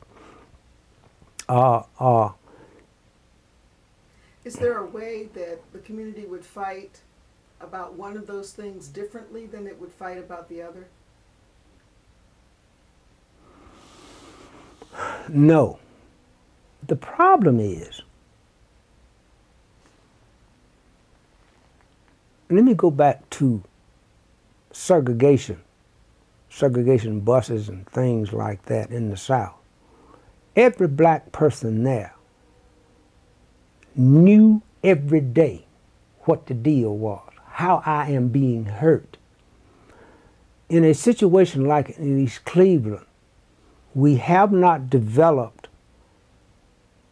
the protocol or the mechanism to show people how that is hurting them. And I can't sit right here now and say we should do it this way or we should do it that way, because all we had as models was the things we did in the South, where we just stopped doing this, you know, or where we just went and sat to do this. Could you unpack that a little bit? This is what I'm talking about when They would stop doing what? Riding the bus. Mm-hmm. Just don't ride the bus. And so the bus can't run because it can't buy gas to run the bus. Or if we went and sat at the lunch counter and said, well, we're going to go to jail and so forth and so on. For instance, even like the children's movement in Birmingham. It was one story that when it was decided to get children engaged in the movement in Montgomery, They were in the Gaston Motel because everything had just basically come to a standstill. Jim Bevel, Dr. King, Andy, and all of them were sitting around and, you know, wondering what to do. And Jim asked Dr. King, said, Doc, so what's the youngest child you ever baptized? The doctor said, oh, Jim, maybe 5 or 6. And so Jim told him, said, look, if a child at that age and can grasp some understanding about their relationship to God and this whole universe, you don't think they understand this little shit we're involved in down here? And so everybody's sitting up, oh no, Jim, oh hell no. Jim says, oh hell yes.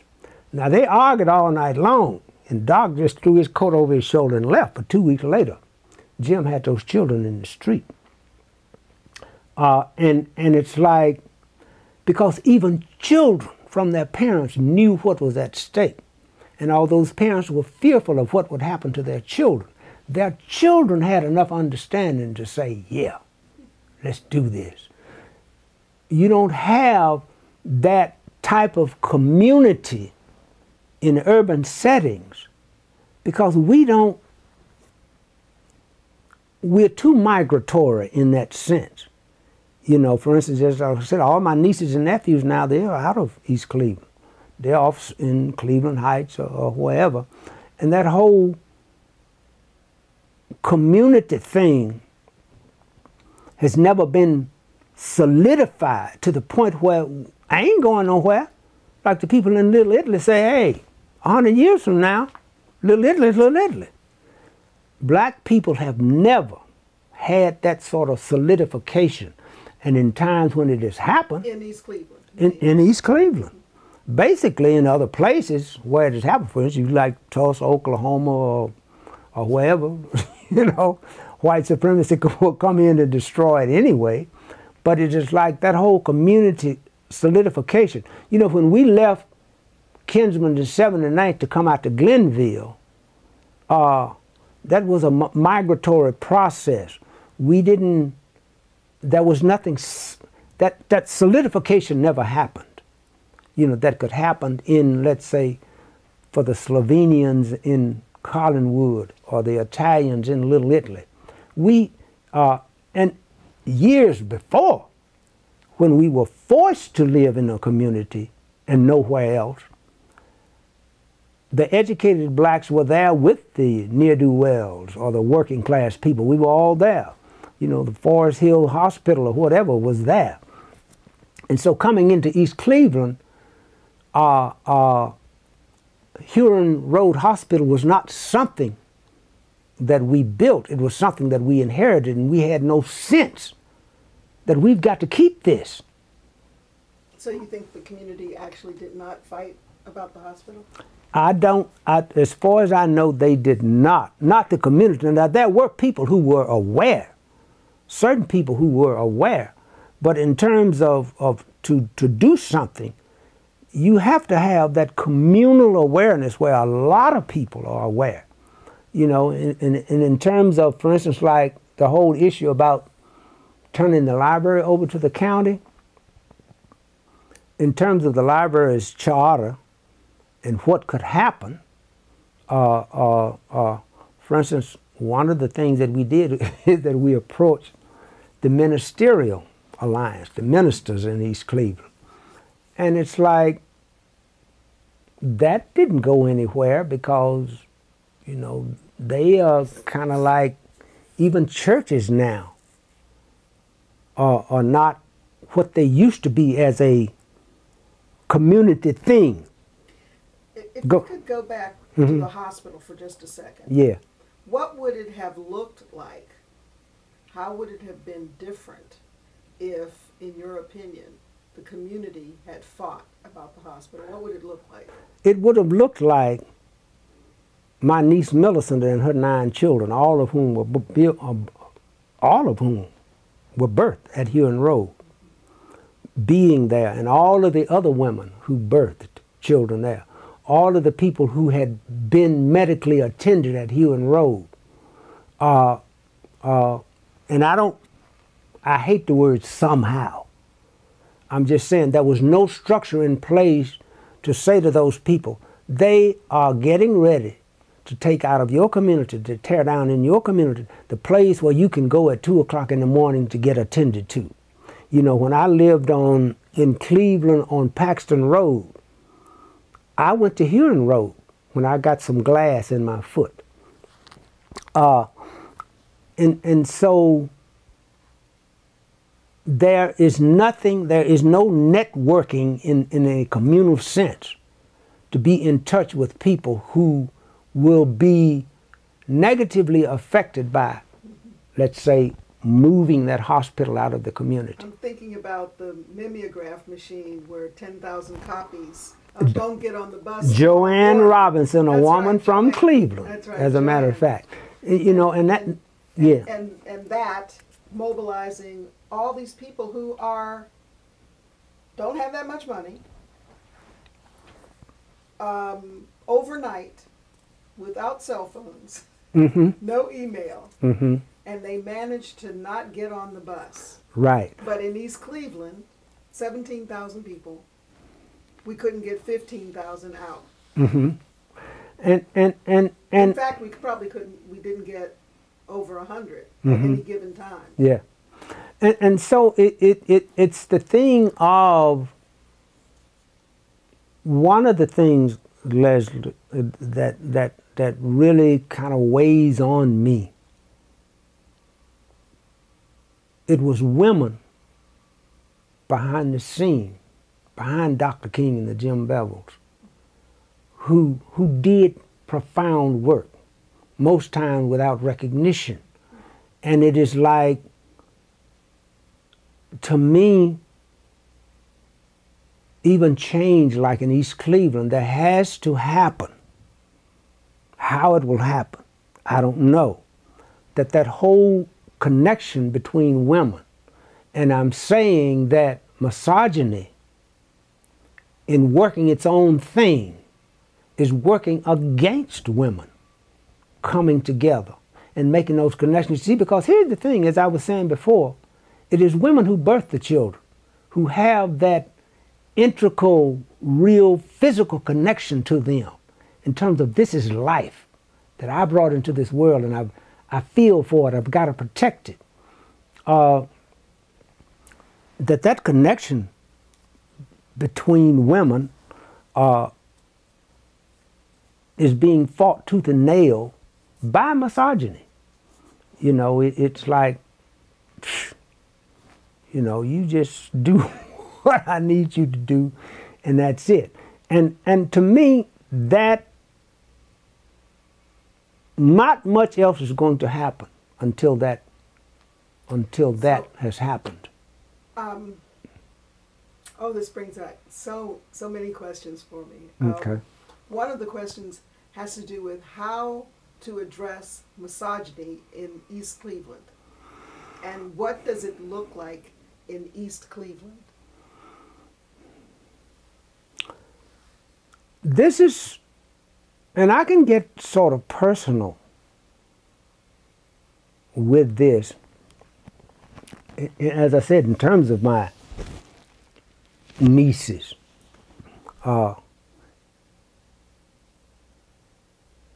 and nephews,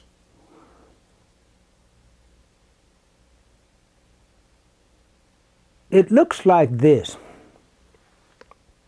When my niece, who had the 9 children, passed, her last child wasn't even walking. So one of her sisters just took the child and said, well, you know, this is it. To go through the process of dealing with the county or the agencies to get that done, the first 2 people that she encountered in going down to that place on Quincy or whatever were men. And she just came out of there just so frustrated and angry. And it was only when she encountered a 3rd person, a woman, that things began to happen. And it's like, I don't know, men just don't have that visceral connection to children that I guess put them in touch of what women are feeling and dealing with in terms of children. You know, I can't, now that you've asked that question, it is something that now I have to begin to look at to say, there it is, which I haven't done up to this point.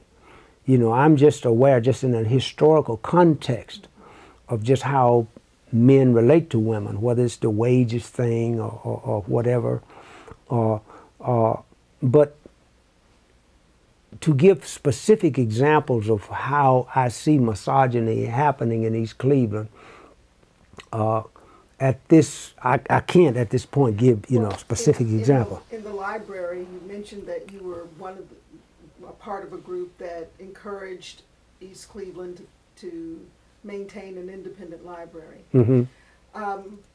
Later, I don't know if you were aware, but one of the accusations that happened toward board members of Mm-hmm. the library was that there was sexual harassment going on at the library Mm-hmm. between the board members, and now it was alleged, Mm-hmm. and I think it's still in litigation, so I don't want to talk about the litigation, but you were aware of that. Mm-hmm. Was that a case in which misogyny was playing out? Oh, absolutely, and you know, and I don't know in terms of this Particulars, yeah. Mm-hmm. particulars, names, and all of that, but to understand that of the males on the board, there were a couple who were deeply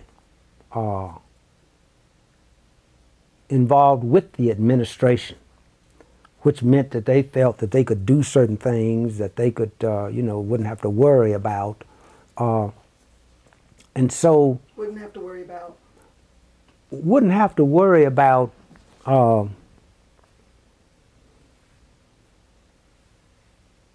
being challenged legally or whatever, or that they, you know, knew people who that they could speak to or whatever and have things not dealt with. So you're talking about consequences. Consequences, right? And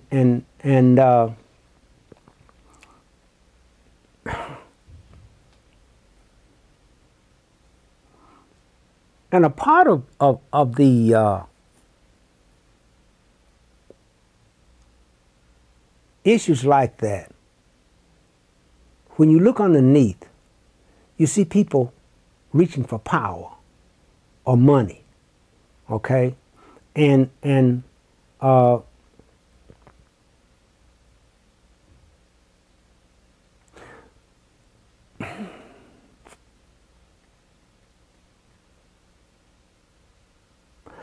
it was interesting.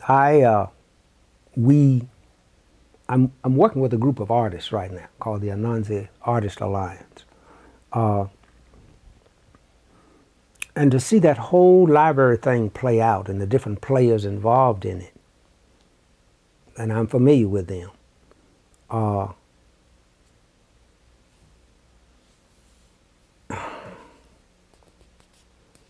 we at name and name part in this? You can say anything you want. Okay. I remember at one point the library, the new library board had started to structure themselves off into committees, and there was one committee that had, you know, had their get together and retreat, and they were coming to present to the community. And oh shit, what's his name? The president.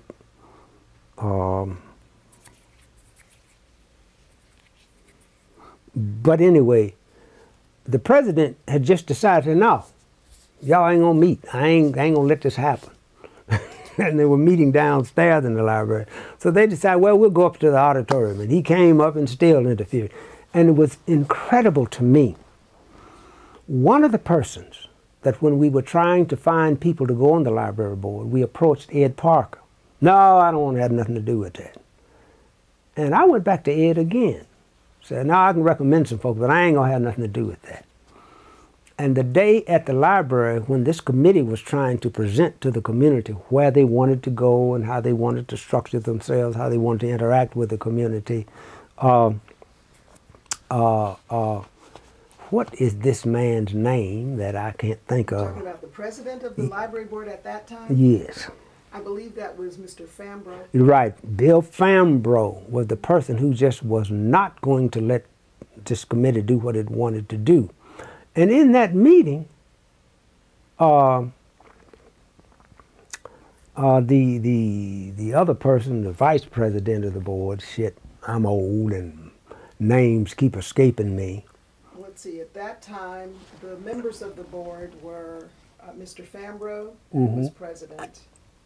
I believe Mr. Bibb was Yeah, vice Charlie Bibbs. So, and there was another Devin yeah. something. So anyway, so Bibbs in that meeting stood up and said, well, you know, me and Ed Parker, we know about these things, you know, blah, blah, blah, and blah, blah, blah. And suddenly, Ed Parker was in the mix. And I'm saying, well, what the hell is this? You know, Ed weeks ago had an opportunity to come in and help shape things, and now Charlie Bibbs and brought him in and said so forth and so on. And it was just tragic to me that it was a whole misogynistic thing. Well, these men have said, these women on the board, we just are not going to let them do what they think or basically have no input in terms of how this thing is going to turn out. And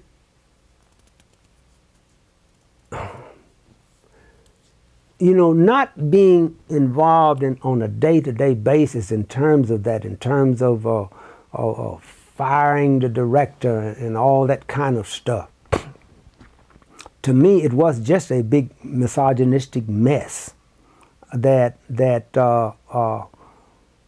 again, because there does not exist that community network or that means of going to the community to say this is what's happening, that whole thing turned out like it did. And here's the thing.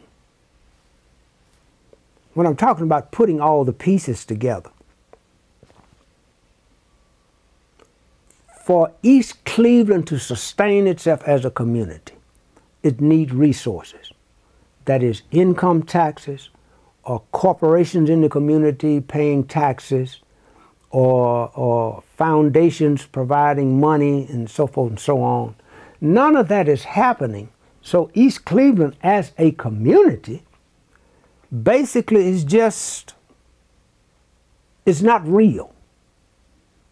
So at some point it's going to have to be absorbed by another city, by the county, by the state.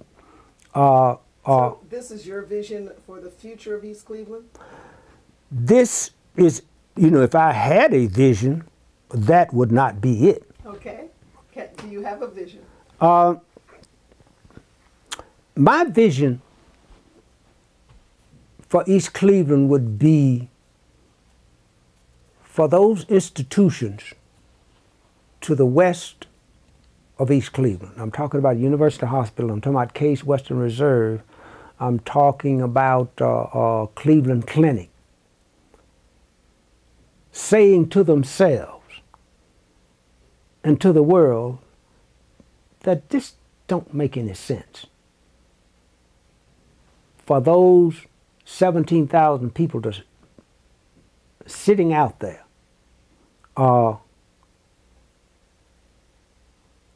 which can be a community, and we're going to help that happen. You know, a community and a city? Yes. Because Glenville is a community, but it's part of the city of Cleveland. Yeah. And to me, it wouldn't. See, here's the thing. Now, this is just personally philosophizing, okay? Exactly.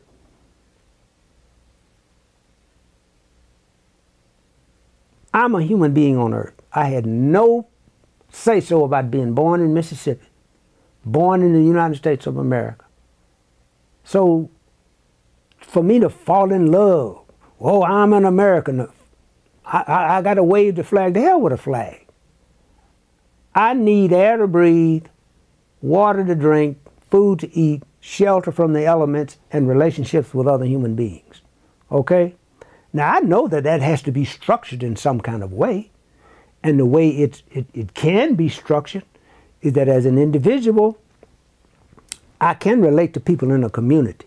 Well, this community has to relate to other communities, whether you structure it as a county, or that county has to relate to other communities, structure it as a state or as a nation. But see, I have an understanding that what most people don't understand, that before the United States of America, there didn't exist nations. You had kingdoms. I'm beholden to this king. I'm beholden to that king. So just from a philosophical point of view, I always have to go back to what constitutes a human being, and what I need. The structure of how that can happen is not a big deal for me. If East Cleveland becomes a part of Cleveland, I think from just what I see out there, that is probably the most sensible thing to happen, to begin to deal with these 17,000 people out there who are not being served in any way by anybody, in any sensible way.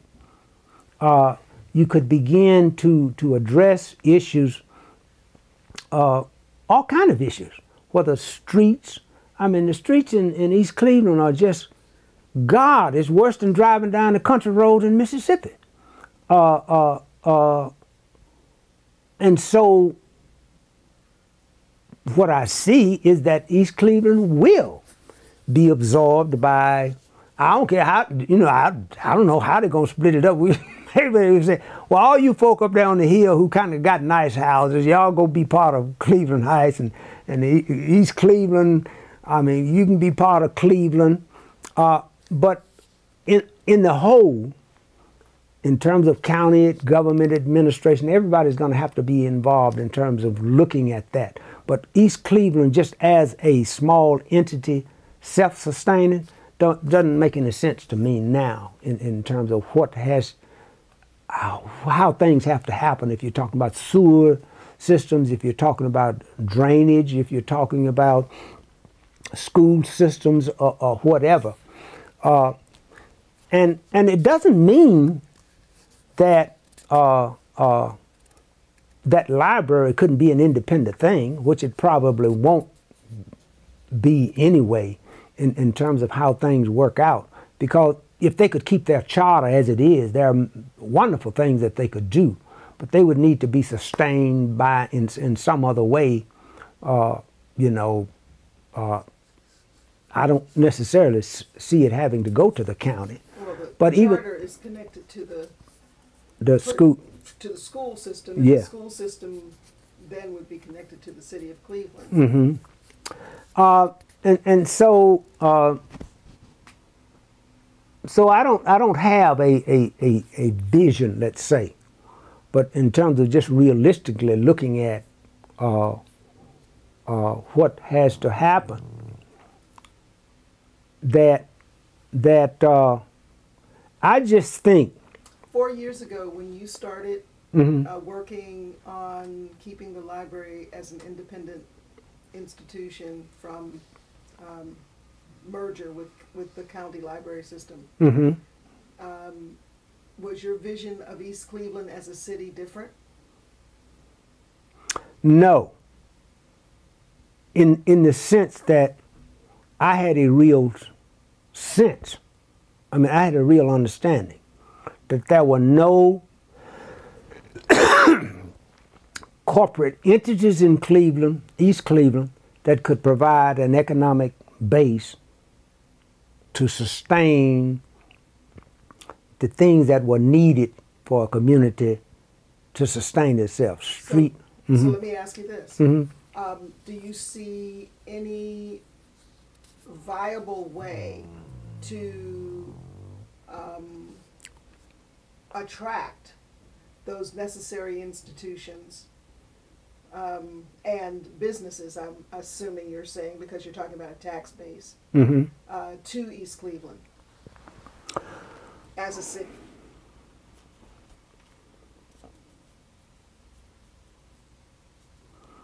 You know, it's interesting. I live here in Euclid, right? And just about every day I get out and walk anywhere between 3 and 5 miles. And it was interesting when I walked down the street. I would go up, Green Road all the way out to the park and back down and all that. And the number of little factories, of little entities, was kind of astounding to me. That Euclid is full of functioning little corporations that provide a tax base. Okay? Now, I don't see that happening for East Cleveland. Because? I'm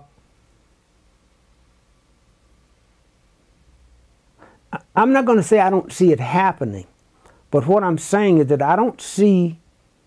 I'll tell you what my problem is. Those 17,000 people out there that nobody is concerned about. And what I see what would possibly happen is that entities and corporations, whether they're manufacturing stuff or whatever, would come in as those 17,000 people end up in Cleveland Heights or other parts of Cleveland or whatever. I don't, so it's...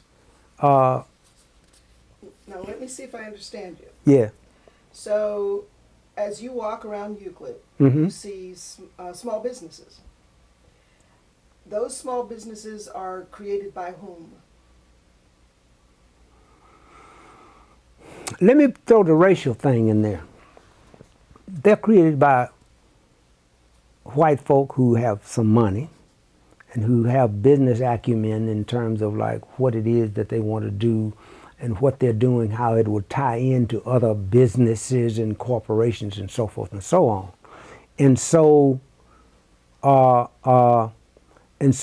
if those type of entities are going to come into East Cleveland, it is going to be white folk with the money to do those things.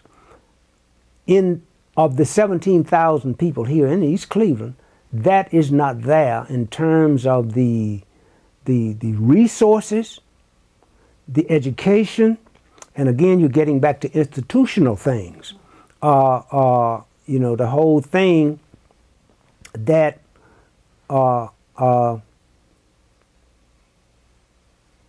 and so the whole racial thing comes in the point where in honest conversations, ain't nobody talking about the fact that black folk don't have resources. Okay. I want to stop there because I want to ask you this question, and it's really not on the list, but okay. it came to mind. Okay. When I hear you talk about the 17,000 people, what percentage of those people do you think are small business owners?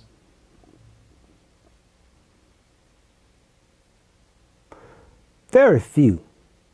5%, 2%, 1%?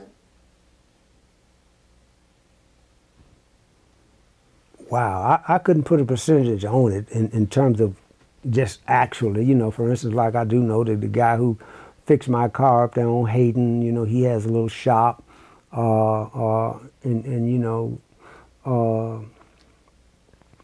Is he Jamaican? No. Oh, okay.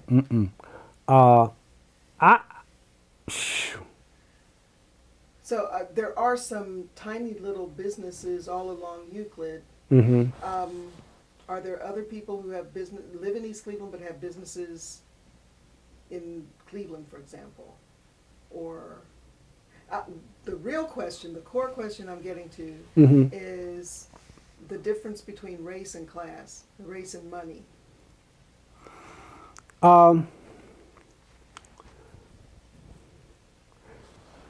There's a very interesting intersection between that class and money thing. And race. And race. Because what happens when you get money that puts you in a space, for instance, you know, if I'm in East Cleveland, okay, I got a bunch of money. I'm not going to live here. I'm going to go live somewhere else, okay? Would you open a business here? No. Why? Because the people here ain't got money to support my business. They just don't. And that's just a reality as a businessman that I have to face. Could your business attract people from other places to come and buy your product in East Cleveland? No, because this is a black community. And I ain't going down there when I can go up to Euclid or Cleveland Heights. People buy things in Cleveland. Say what? People buy things in Cleveland, even in black neighborhoods.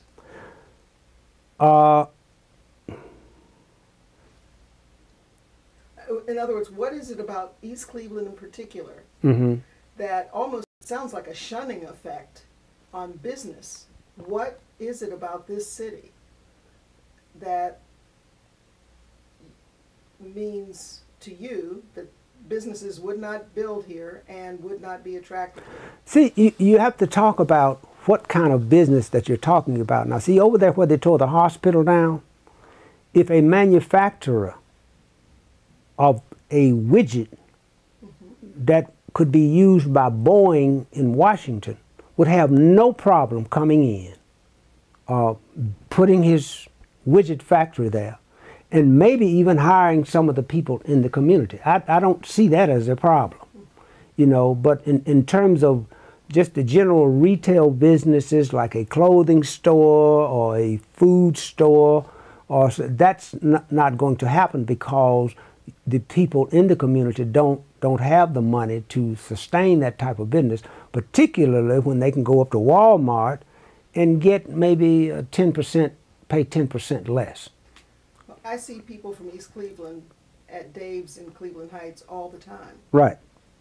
So they have to buy food somewhere. So now this is my thing, and I agree in this sense that what did not happen, what could have happened, if there had been people astute enough and who cared enough to say, you know what, let's put a supermarket smack dab in the middle of East Cleveland.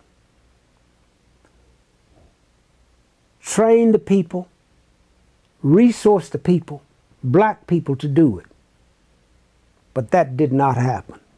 Because I'm thinking about Dave's supermarket just as an example. Mm-hmm. He's sitting right on 30th and Payne. Right. And it's a whole bunches of black people go in there and they buy their food and they patronize Dave's. Mm-hmm.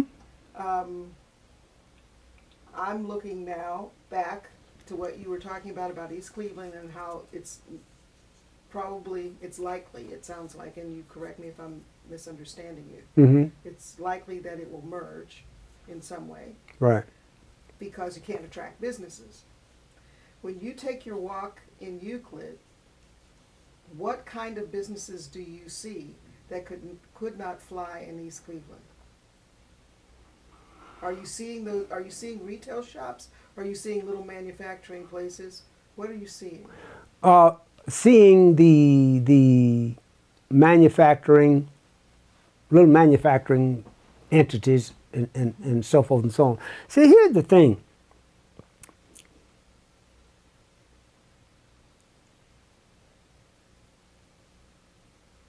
The most powerful thing that has lingered on that affects how people interact each other, or people's perceptions of each other, is the race thing. And that is the reason why, as black people came into East Cleveland, white people left, because of the race thing. this illusion about race, that these people are different, and so forth and so on. So let's get out of here. You know, all of the stereotypes from the cartoons that we've watched forever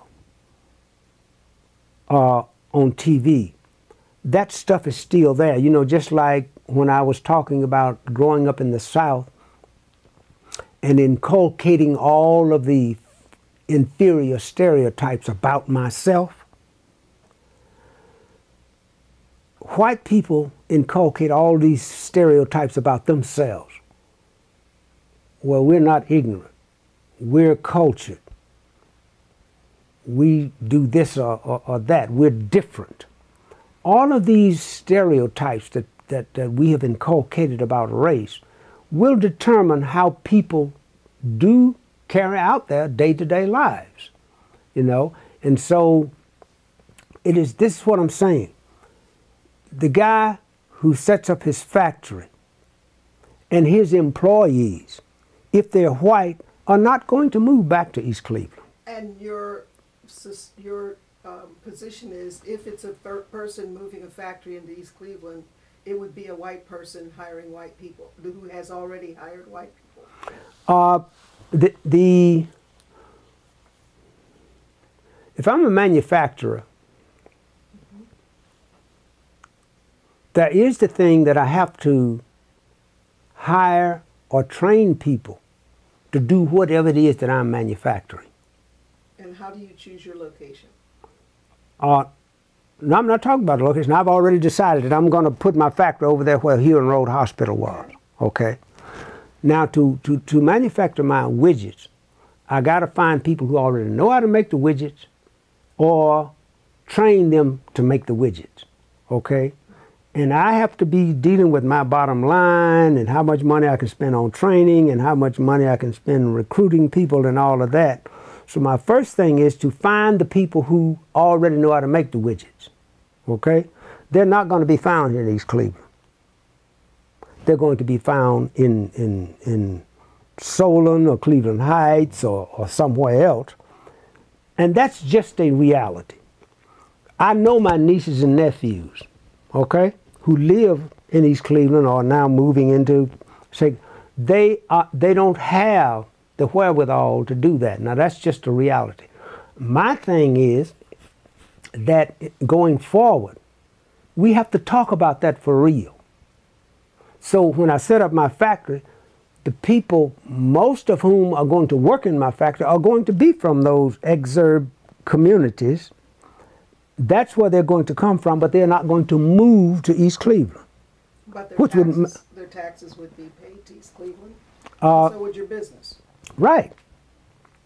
And so, but my thing is, I need my nieces and nephews to be educated, not only just in terms of 1, 2, 3, ABC, but in terms of the whole world that they have to live in.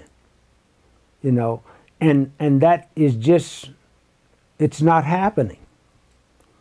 Okay, so since we're looking at a vision for East Cleveland, I'm asking you what your vision is for the future of East Cleveland. And one of the things you mentioned that you said you wouldn't prefer, but it's the reality, you mentioned merger. So let's assume that merger is coming. To recap, but also I heard you say something about being a human being in the world. So you're not so invested in holding on to the name of a municipality. You're talking about getting needs met. So these 17,000 people get merged into the city of Cleveland. And they still have the same skill base. They still have the same sense of themselves, positive or negative or somewhere in between. Right. Everything's the same, except now this is not East Cleveland, it is Cleveland. Right. The East Cleveland community of Cleveland. Okay. And the question? The question is, how does that positively affect their lives in any substantial way other than, and I think the sewage system is regional anyway, and it's already being done by the region, even because Cleveland is East Cleveland. Yeah, they have. They have that relationship. How does the merger, how do you see the merger positively impacting on the 17,000 who you have really described mostly as undereducated or fewer skills, fewer resources? One, it could be petitioned to change the whole street lighting system, that from 7 o'clock in the evening till 5 o'clock in the morning, you don't have stoplights, you have blinking lights. Right now that's not going to happen because the East Cleveland administration need that money, okay? Another thing is that streets could be maintained. Go ahead, your question. Are Cleveland streets maintained currently?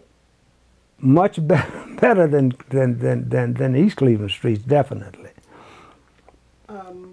And so to your point about the skill level and the education level and the resources level of those 17,000.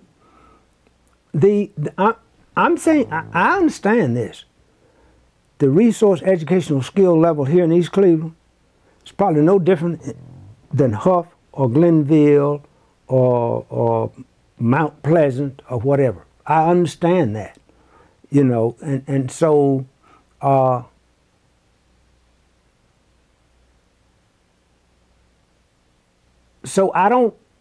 just saying that going forward, I don't see East Cleveland not having the resources or not having the administrative skills to acquire the resources, or not having the interest in acquiring the resources to sustain itself as a community. I just have not seen that happening at all. So your sense of the administration is a permanent fixture that could only be changed if they merged with Cleveland? No. Okay. Oh, so no. Let's talk about administration. What exactly do you mean by administration? I mean Norton and the people who are running East Cleveland now. That's what I'm talking about. Just plain old, that's what I'm talking about. I don't think that they have the interest or the administrative skills to go about petitioning, whether it's federal government, state government, county government, to say, look, this is what we need, and now let's sit down and talk about how to get that. I don't think that's happening. Do you think that a different administration could find ways to attract businesses to East Cleveland? I do. In this sense, this is what I'm talking about. If you as an administration don't have those skills, you have to go up to Case Western Reserve and say, hey, let's get together and work this out, and let's do this. You know, if y'all are going to come over here, we're going to get businesses in here, or go up to, what is it, the Wharton School of Business or whatever, and say, look, this is what's out here. We don't have the skills. We don't have the resources. You have the skills. Let us sit down and figure out what the resources is that we're going to need. Let us decide that we need a store like Dave's in the middle of East Cleveland. You at the business school going to tell us how to go about doing that. Where do we find the people who would invest in training? You see, because in Cleveland, I knew there were black supermarkets that were big supermarkets. So it's not that we are just so stupid that we can't run supermarkets or run businesses, but I'm saying right here in East Cleveland right now, that is not here. And to get that, you're going to have to go to some place that's going to help you identify some enterprising black person who don't have resources, but who would love to run a supermarket, who would love to hire employees who would do that. And I'm saying is that I don't think I see that kind of visionary thing in the present administration.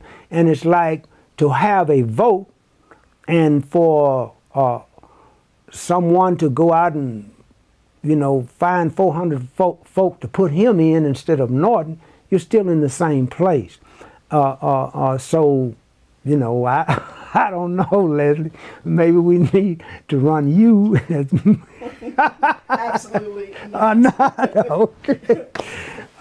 What I'm getting to is, how do we get that widget maker to take one of our buildings here, doesn't even have to be building a new building, and create a widget factory? How do we get a person to come in and create some other kind of business that will employ people, either who live in the city or not, as long as they're paying taxes?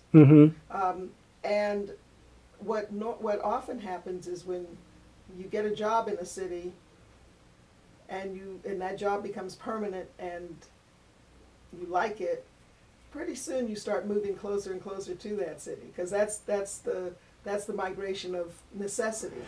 Okay. But how do you get that started? And is that something that you think is even possible? Is that part of your vision for East Cleveland, or is it a done deal that East Cleveland just can't hack it? No, it's not a done deal. Let me go back. When East Cleveland was a vibrant community with movie theaters, shops up and down Euclid Avenue, car dealerships, you know, Coit Road Auto Plant, GE, and all of that. The people who had those shops and car dealerships and so forth and so on, there's a good possibility that they lived in East Cleveland. Okay, and so the thing of it is that with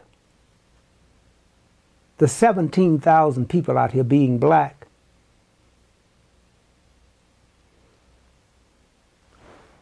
my thing is that the person who is doing the widget factory, the person who is doing the Dave-like supermarket, the person who is doing the mom and pop corner deli or whatever, are going to have to be black people. See, because I'm telling you. So there are black people that have resources enough to do that? I don't think so. Do you know any? You mean who live in East Cleveland, or who could come to East Cleveland to invest? Either way. There are lots of people who have black people who have money around the country who could come to invest. I mean, the other day we were watching Magic Johnson's response to the craziness that was going on last week on the news. And it reminded me that he opened a theater in Randall Mall, I believe it was, or Southgate, one of the two. Could have opened one in East Cleveland. Tyson is always up and about. See, Those people could open businesses. There are people of lesser public notoriety who also have resources, living right in Greater Cleveland, who could. What stops them? See, now that was my question. My question is, we have to ask them. And my thing is that when you, wow. I know this is getting a little bit conversational and it's supposed to be an interview, but I did ask. There's a person who opened a winery, said it was opening a winery in Huff. Forgotten his name. And we were sitting at an award ceremony for community shares. And he mentioned that. And I said, well, why don't you open it in East Cleveland? Because he hadn't opened it yet. What? Why don't you open it in East Cleveland? He said, oh, no. Now, he's going to open in Huff, but not East Cleveland. Mm-hmm. Comparable in a way in terms of race, neighborhoods, right? Huff used to be a bad word because that's where the riots happened. But he said, oh, no, people wouldn't come. My question is, what is the barrier, the blockade, that separates East Cleveland and makes it particularly different than Huff, where he's built his winery? He said he would grow grapes in East Cleveland, but he wouldn't have wine over there. Right. It is, part of it is perception, and part of it is the reality, the historical reality of administration of East Cleveland. You know, you go back 3, 4, 5 elections, and people have all that perception about people coming in, not doing things properly, or wasting money, or just not taking care of business in terms of that. That perception is there. And the other part, the other reality is that in terms of his wine, what is it that he's opened? Just a wine store, or it's a winery. I believe it's comparable to the. I haven't been. Where he's making wine, a brewery or something like that. And you know, an environment where people come in. It's maybe they eat. I don't really know, but it's definitely more than just a factory where they make wine. Okay. Well, the thing of it is,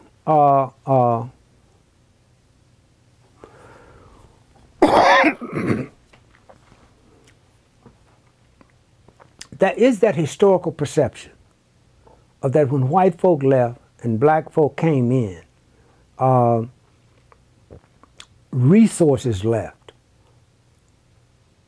in terms of a tax base, which means that administrations didn't have the money to administrate properly. So it's like, if I want to put my widget factory on Hewen Road, what is that street that runs by Hewen Road and those apartments where the Russians are? What do they call that street? I know the one you're talking about. Right. Yeah. That road has to work. Right now, out there where Hewen Road was, that's you know, I can't drive my car down that thing. So the guy bringing in the widget factory have to take all of that into account. And he's just not going to do it. And as I said, there is the reality of the population itself.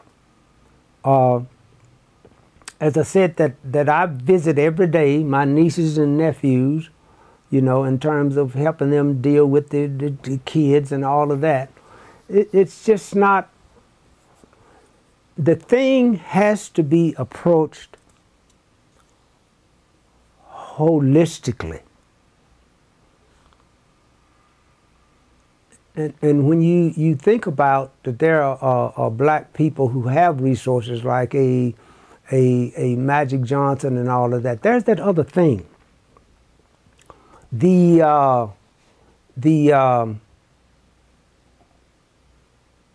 Just to use a word, the country club set, right?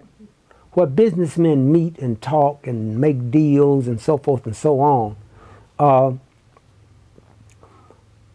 If you're talking about businesses, see, my thing is, frankly, in terms of dealing with human needs, I don't see the capitalist model being the solution to what has to happen in this world anyway. So let's take your model and superimpose it on East Cleveland. What is it that you think would be helpful?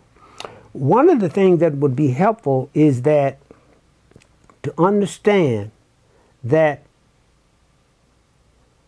it is okay to go to another model other than private property. I'm not saying that you have to get rid of private property, but the thing of it is that there has to be some property that is public but private use, for instance. All right. So thank you very much for helping me out on this. All right. You know, let me go back to East Cleveland as a community before it became a black community. Okay? You had businesses, small businesses, and they had interconnections with all of the other businesses, whether they're in East Cleveland or in the county or in the state or some other state. So it was a thriving community. And people were here for years. Their children were here, etc. But when black folks started to move in, and white folk basically fled,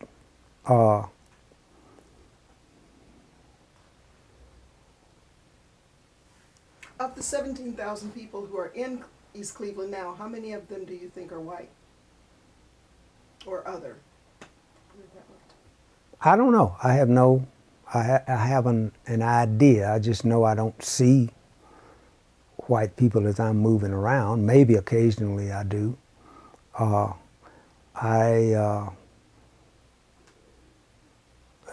particularly white children, I don't see, you know, any. So, but in terms of what we're talking about, in terms of this becoming a viable community that can sustain itself, that can provide revenue for its schools, to take care of its streets, to pay its part in terms of the county sewer systems and that sort of thing, you would require businesses or bigger places. For instance, that's why it's important to me to bring the two biggest businesses that border this community, Case Western Reserve and University Hospital, as those big institutions like a GE or like a Coit Road General Motors plant, where the people in this community could go and have jobs. And what I'm saying is that those institutions could provide that if they engage this community in educating our community to provide them with those employees. And what I'm talking about, you're talking about a 20, 30-year plan. For instance, like a couple of summers ago, I picked up a plain dealer, and Cleveland Clinic were talking about their 50-year plan. And hell, the people there ain't gonna even be alive. So if you say to those institutions right next to East Cleveland, let us sit down and do the 50-year plan. I know those 17,000 people out there, they're uneducated, they're this and that, but in the 50-year plan, this is how we're going to interface with the education system there in East Cleveland. They have libraries but no librarians. They have librarians but no books. Let us, in our 50-year plan, figure out how to deal with that.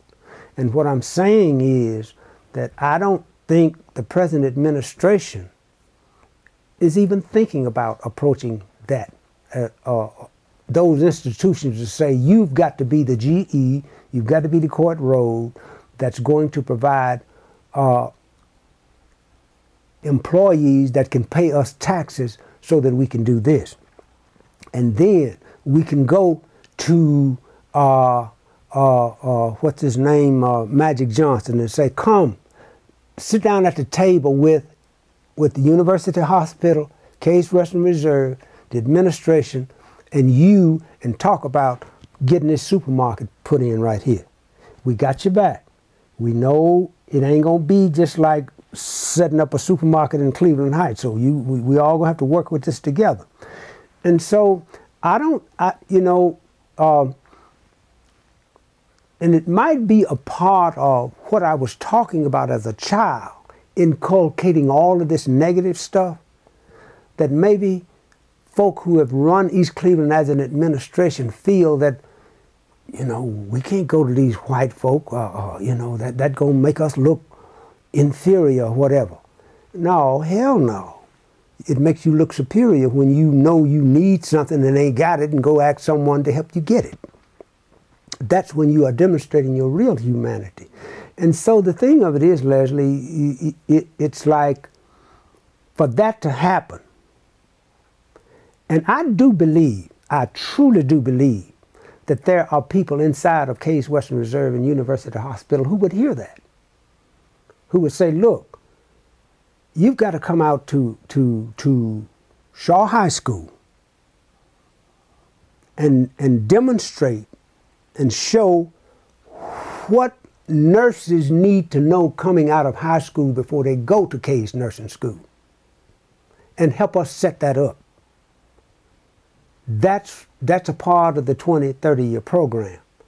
The schools that feed into Shaw High School. This is what y'all need to be doing. And we at Case can show you how to do that.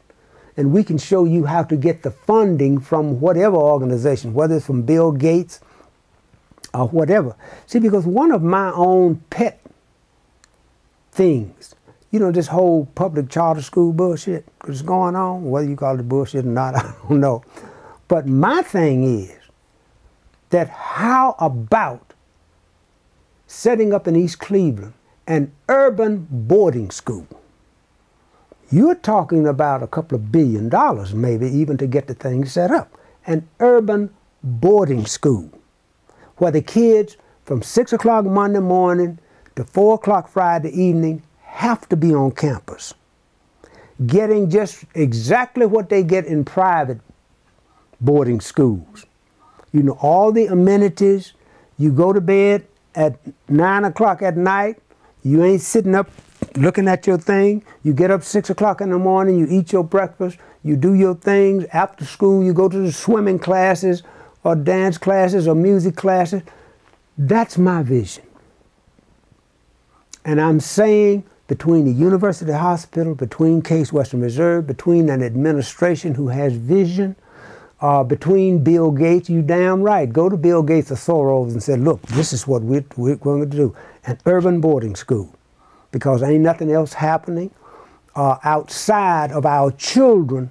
Now, if the children on the weekend want to go home and sit with their drunk mama or let grandmama take them to church, fine. But at 6 o'clock Monday morning, they are back in boarding school and won't be able to get out of here or won't even want to get out of here in terms of what's going on in this school until Friday at 4 o'clock. Even if they don't want to go home then, whatever happens on the weekend is here. That's the kind of visions that run around in my head. And I think it could be a model that could be demonstrated and would be acceptable to a lot of communities that are right now sitting just like East Cleveland, nothing happening. So that's my personal vision that would start with the education thing, that would start with the institution, these two powerful institutions that are on the borders of East Cleveland, accepting the fact, where our nurses are going to come from, where our doctors are going to come from, out of Shaw High School. Because it's the school right here next to us. We have a day-to-day connection, just that clear. But then, as the thing, you would have to address the element of race or white supremacy. Is that you, the institution, now understand that you have a responsibility in terms of eradicating this stuff. Now, I've heard you mention race. Mm-hmm. I've heard you mention racism, mm-hmm. Misogyny, classism, and white supremacy. Mm-hmm. haven't heard you mention crime.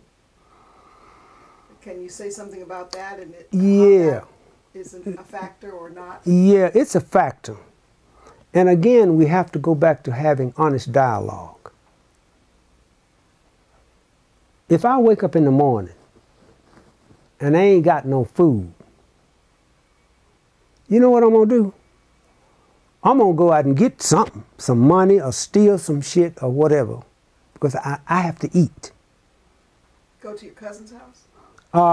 Cousin ain't got nothing. Cousin just called me. But you see, you have to go back to what constitutes being human. Human beings, we all like to live.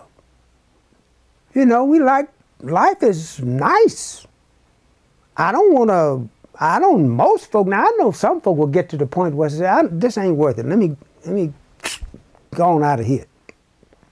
Most folk will go to hell to keep on living. And if people do not have resources, I don't have a problem with people stealing when they ain't got nothing. I just really don't. Now the question becomes, we have to examine the issue of why don't they have anything?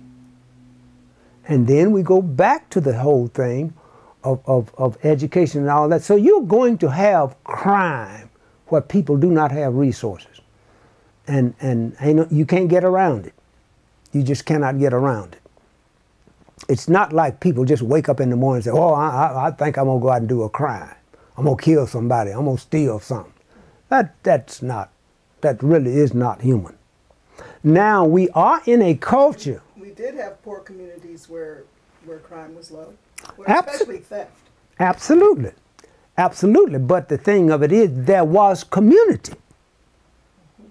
Right now, when you speak of community, these are just sort of euphemisms.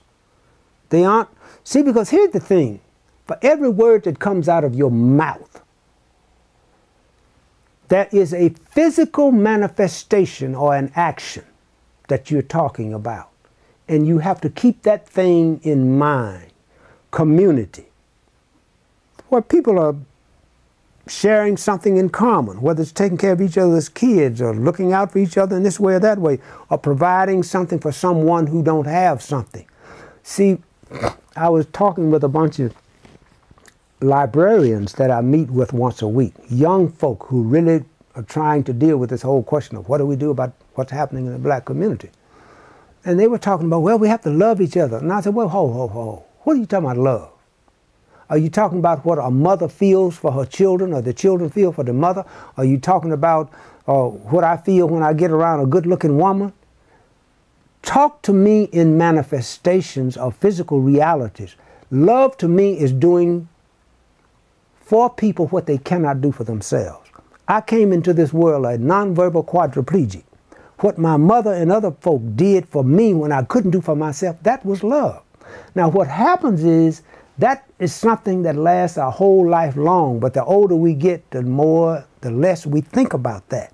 That there are people who can't do for themselves that I can do for them. That's love. And so when you talk about community, there is a love element in the community that just does not exist with somebody moving in next door and 3 days later they move to another street or another community. But they called it a community. It's not a community. In East Cleveland, I've been amazed when I go to community meetings Mm-hmm. at how many people talk about how long they've lived there. And there are a lot of people who have lived in East Cleveland a very long time. Mm-hmm. And yet, and I know that there are people who are transient also, but there's still a fairly large number of people who have lived in East Cleveland in the same house. Right. Sometimes they're living in the house their parents lived in. The parents have passed away and they're still living there. What, aside from permanence, Mm-hmm.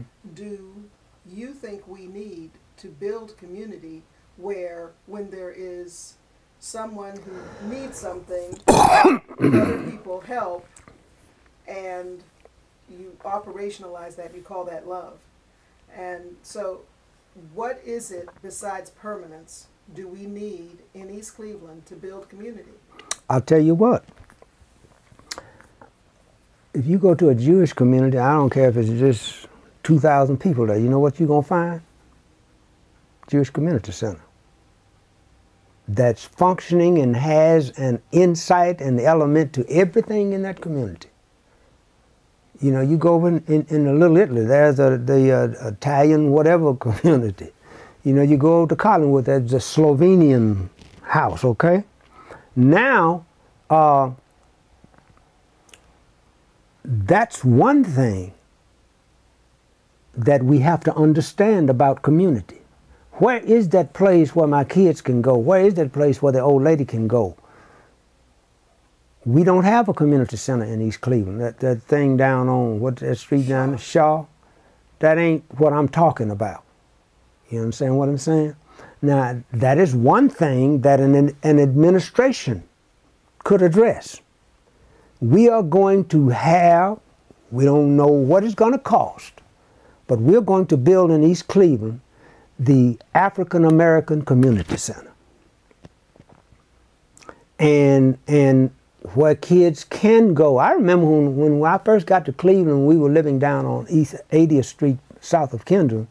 That was a community center, halfway between Kinsman and Bessemer, where after school we went. That was the playground. There was an administrator there.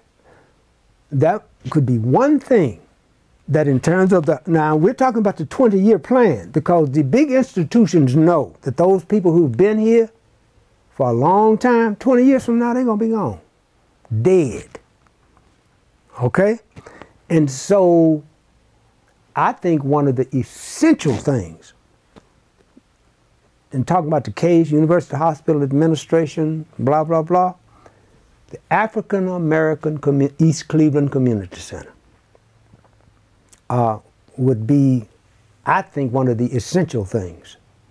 I mean, something really functional and purposeful that could address many little things that people have no way of getting an understanding of what they can do about what is happening to them right now. And you know, and monthly meetings or whatever at the city hall, whatever, just don't provide that function that I'm talking about in terms of a Jewish community center or the Slovenian home or the Lithuanian place down on St. Clair or whatever, you know. And there's a reason why that has not occurred, and we need to examine that and look at that. What do you think the reason? Part of the reason is that because of that inculcation about blacks, that we're trying to get away from us. That's still a powerful element in our psyche of getting away from us. And so that has to be addressed, you know. Well, we built 2 new schools and no swimming pool. Right. And we built 2 new schools where the cafeteria is the auditorium, is the, come on. No. You have an auditorium where performances take place. You have a cafeteria where people eat. You know, and you have a swimming pool and a gymnasium. And it's like, and we feel good. Oh, we got a new school. You ain't got shit. You got a, you know, I'm sorry, but this is your opinion. You can say anything you want. And so it's like, but you know, Leslie, coming to, and it took a lot. It took my going to Africa. It took my going to Alaska. It took my spending time in Mexico for me to really come to understand what constitutes being human. And I am a human being. You know, all these other labels you put on me, I can go along with it. I'm an American. I'm from Mississippi. But underneath I'm a human being, and coming to understand that means that I can speak in a way that most folks are just fearful to speak to because they have got all these other identifying labels on them that they have to be looking over their shoulder to see who's going to, you know, say this or say what. So if you were to have a magic wand, Mm-hmm. and you could wave it to create your vision for East Cleveland, Mm-hmm. what would I heard your 50-year plan, and I'm assuming there will be smaller plans, increments up to 50. Mm-hmm. What would be the list of needs or issues that you would affect that would get you to your ideal East Cleveland? One of the things would be that just realistically dealing with whether you use the, you know, Maslow hierarchy of needs or whatever, to deal with the reality that nutrition for children, to me, is essential. Now, whether it meant that at the community center, where anybody, no matter what condition that they were in, could come and get nutritional food, that, to me, would be essential. The next thing would be health care. When you think about it, how crazy the healthcare system is structured, the one thing that everybody needs is a healthy mouth to eat. Dental is on the bottom of the totem pole, and just you know, particularly starting with children, continuous health care would be important in terms of those short range things. And I'm saying because we have health institutions as one of the biggest things sitting on our border, I'm sure that could be worked out. I'm sure that whether it's like this is, I don't know who set up this thing, was it Cleveland Clinic or the set up this place there right across from Burger King? The Stephanie Tubbs Jones Health Center, that's Cleveland Clinic. Yeah, it's like, okay, well, let us, go to Bill Gates or whomever and say, look, every one of our children have to have a healthy mouth. Let's get the word out to every mama who got a child out there. Bring your child in, we got to check the mouth. And the other thing is, as I said, from a community center, that every child has to have nutritional food. Now, those are short-range things in terms of the whole goal, because these children that have a healthy mouth, they get food, you know, then their educational process is a whole different thing now. And I understand that in the 17,000, we got drug addicts, we got drunks, we got heroin addicts. But here's the thing, when I was talking about the inner city boarding school, what if one of these drunk mamas suddenly don't have to deal with kids from 6 o'clock Monday morning to Friday? Maybe you could talk to her about doing some other things other than drinking or drugging. Maybe. You know? And so, but that to me would be the first thing, that whole nutrition, healthy mouth, and starting a realistic education process that would have to take into account these kids' homes.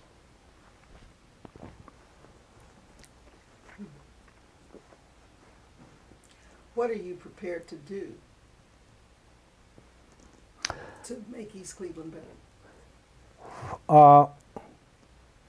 What I am prepared to do, because I am an artist, one of the things that I'm prepared to do is to work with the Anansi Artist Alliance to revive East Cleveland theater. And also, while the library is you know, an independent thing in East Cleveland, there's a lot of space in there where artistic things can happen. And so that's basically would be where my focus would be, because as I said, art is getting the thoughts in my head into other people's heads, or the feelings in my heart into other people's hearts, and I think art is the vehicle to do that. And part of amping Anansi Artist Alliance up, we have to make our way into Shaw, into Heritage, and into the other schools, and that's what I'm, you know, a part of what I'm want to work on. How would you do that? How would I do that? How is Anansi doing it? How Anansi is doing that is we're in the process of setting ourselves up as that 501(c)(3) thing. We have agreed. Now this is something that I proposed, and I was kind of surprised that everybody agreed to it. Membership is $1 a day. You know, don't come in talking about this. Some of y'all smoke, some of y'all drink. I need $1 a day, so we can do the incidental thing that we need to put ourselves in a position where we can go to institutions and say, this is what we're doing. Whether we approach case, university, hospital, or foundations or whatever, this is what we're doing. This is our function. Now we're at a point where we want to go into Shaw. And this is what we want to go in there doing. And we need you to support us in terms of doing that. So $365 a year membership of the board or of the members. Community? Members. I don't care if you out there struggling artists, you know, whatever. Come on. And part of it is that making that commitment. You know, and a lot of times that's a part of the things. People need a participatory structure that they have a commitment in, that they have some skin in the game in terms of that. And meeting together, sitting around that table, talking, it's kind of a new experience, you know, for a lot of them in terms of doing collaborative things. For instance, like the niece that I had the 9 children that died, one of the guys is an airbrush artist. And I used to have a picture on my wall, the niece, of just her face. And I took a bed sheet and told him, look, do the whole airbrush, just her face, and then have all of her 9 children names around it. And at her next birthday party, we presented to those children, and they were just astounded. And I told them, okay, man, go with it. Find people who you can do this for, you know, as an artist. So it's kind of like those kind of things in terms of building a collaborative thing among artists, with artists understanding that there's a difference between art and craft. Now, to be a good artist, you have to be a good craftsman. But craft is not art. Craft is just the instrument. Art is what you're saying, that people will say, yeah, I hear you. So it's... So where do you meet? We, at this point, we meet at the what's the library down on Stokes at Euclid there? So you're meeting outside of East Cleveland? Meeting outside, and we're also meeting at Ed's, and at the library at times. So we at either Ed's place, at the library, or down East Cleveland Library, or down to the MLK Library. And how often do you meet? We meet, they've been meeting more than I could make lately, because we were dealing with several things. Getting some art into the MLK Library, that thing that they were having, the women art, men's art. and also hooking up with the East Cleveland Library, and that's our general meetings. But we meet at least once a month, you know, where folk can pay their dues and talk about what they're engaged in and so forth. How many artists are part of it? There are about 12 at this point.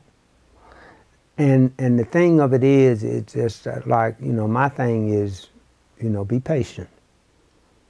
Let us do what we're doing and pull people in as, you know, they see what we're doing. Are they all East Clevelanders?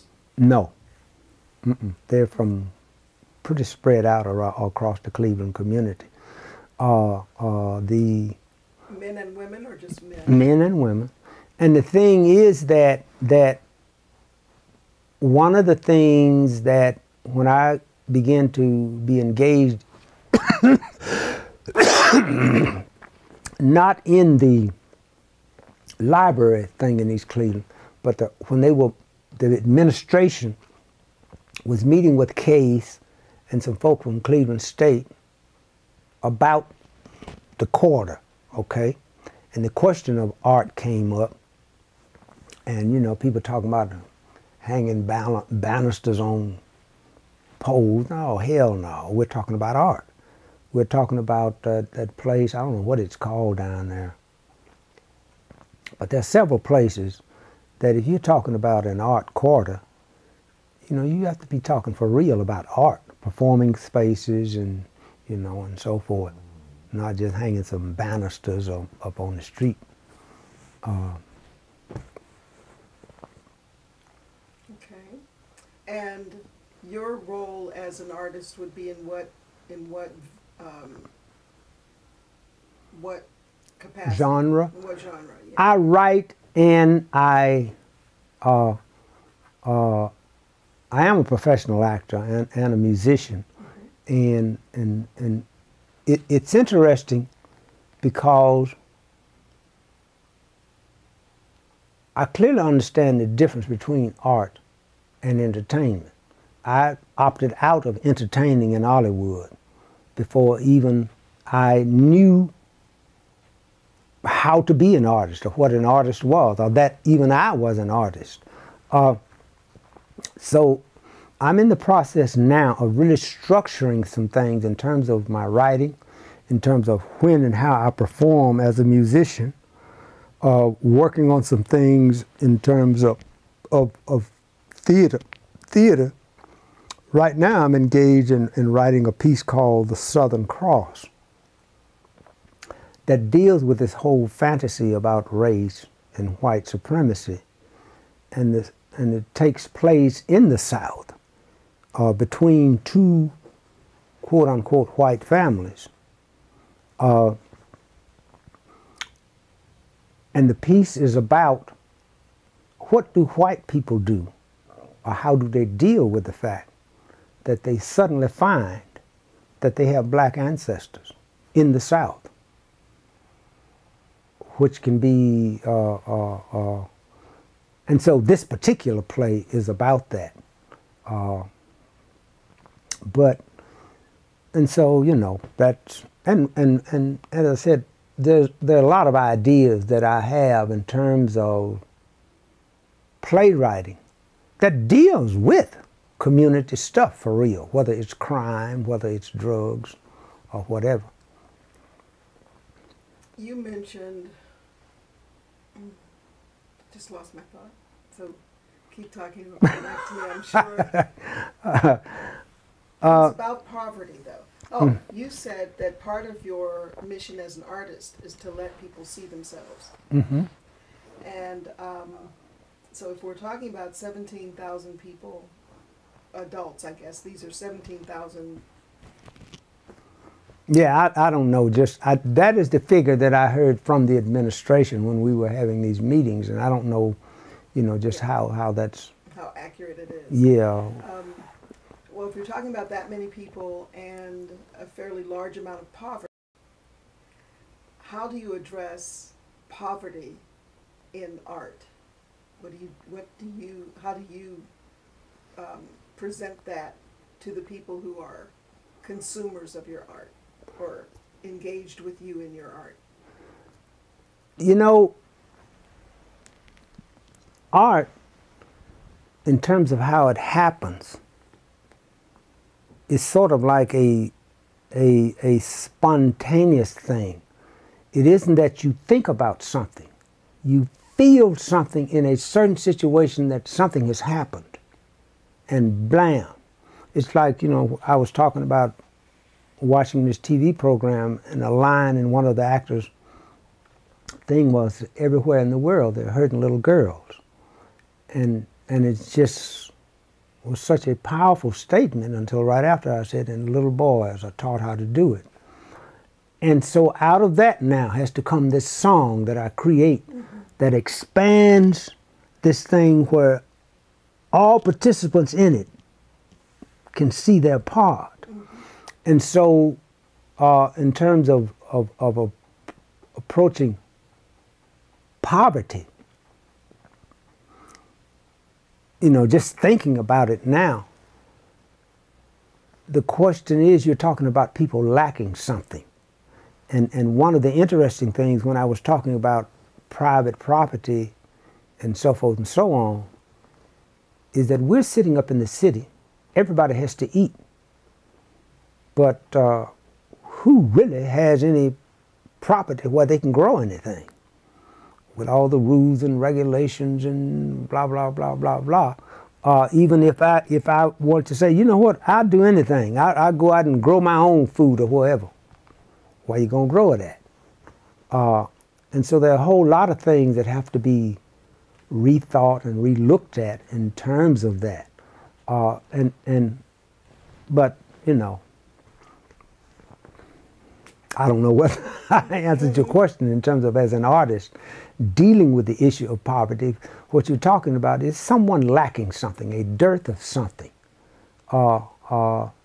And you could even approach it from the point, and I'm sure there have been productions along this line of a person stealing something. And of course, you're locked up in jail. You don't know that, just looking at it from the outside. Why is he stealing? Does he have children? Is he just, you know, trying to steal something so he can get him a Cadillac car or whatever? You know, but my approach in terms of just poverty itself is that someone is lacking something that they actually need. Or think they do. Yeah. So the child that beats up another child and takes his tennis shoes because they're Air Jordans. Yeah, see, that is the thing that we must look at, is that we have become a culture of hero and celebrity worshipers, which takes us away from our own humanity. You know, it's like you can be around and, you know, and you tell, oh, you got a booger hanging out your nose. Oh, you're a hero. You done, and I'm getting a hero award for telling you got a booger in your nose. No, I'm just doing what human beings do or should do in relationship to each other. But everybody has to be a hero or a celebrity now. And it's... What do you think that gives them? Gives... Well, the person who anoints them as a hero and the person who becomes the hero, what do you think that each of them get from it? Well, it's a thing of we're using things outside of ourselves to define ourselves. And so I get another accolade, I get another medal on my chest. It's so interesting to me. I was in the military, right? And when you look at these congressional hearings and the generals and the captains and the admirals come in, and their chest is just full of medals. It's like you ain't been in the thing 30 years and you got 60 medals on your chest, which means that every 6 months we're giving you some more hero stuff. And it's like it really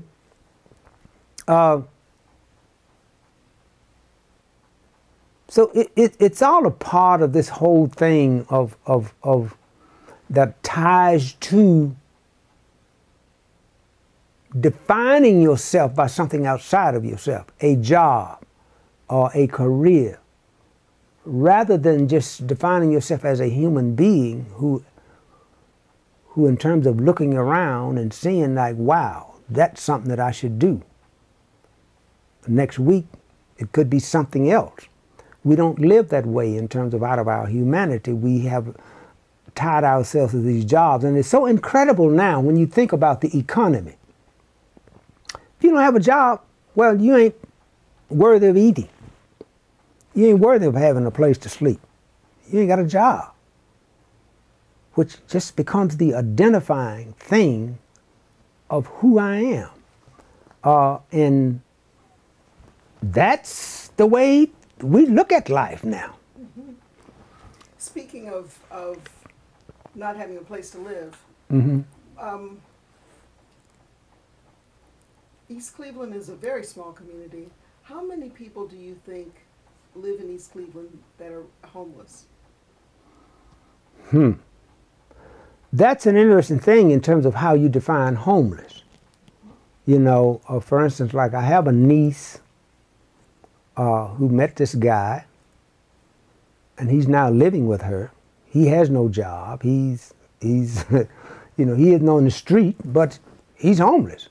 Now, how many situations do you have like that in Cleveland or in East Cleveland? You know, so it's, you know, you generally think of homeless people as somebody living on the street and so forth and so on. But in terms of my definition of it, basically it's anybody who doesn't have a job is homeless. You know, you can't take care of yourself in terms of how this culture is structured. You're homeless. So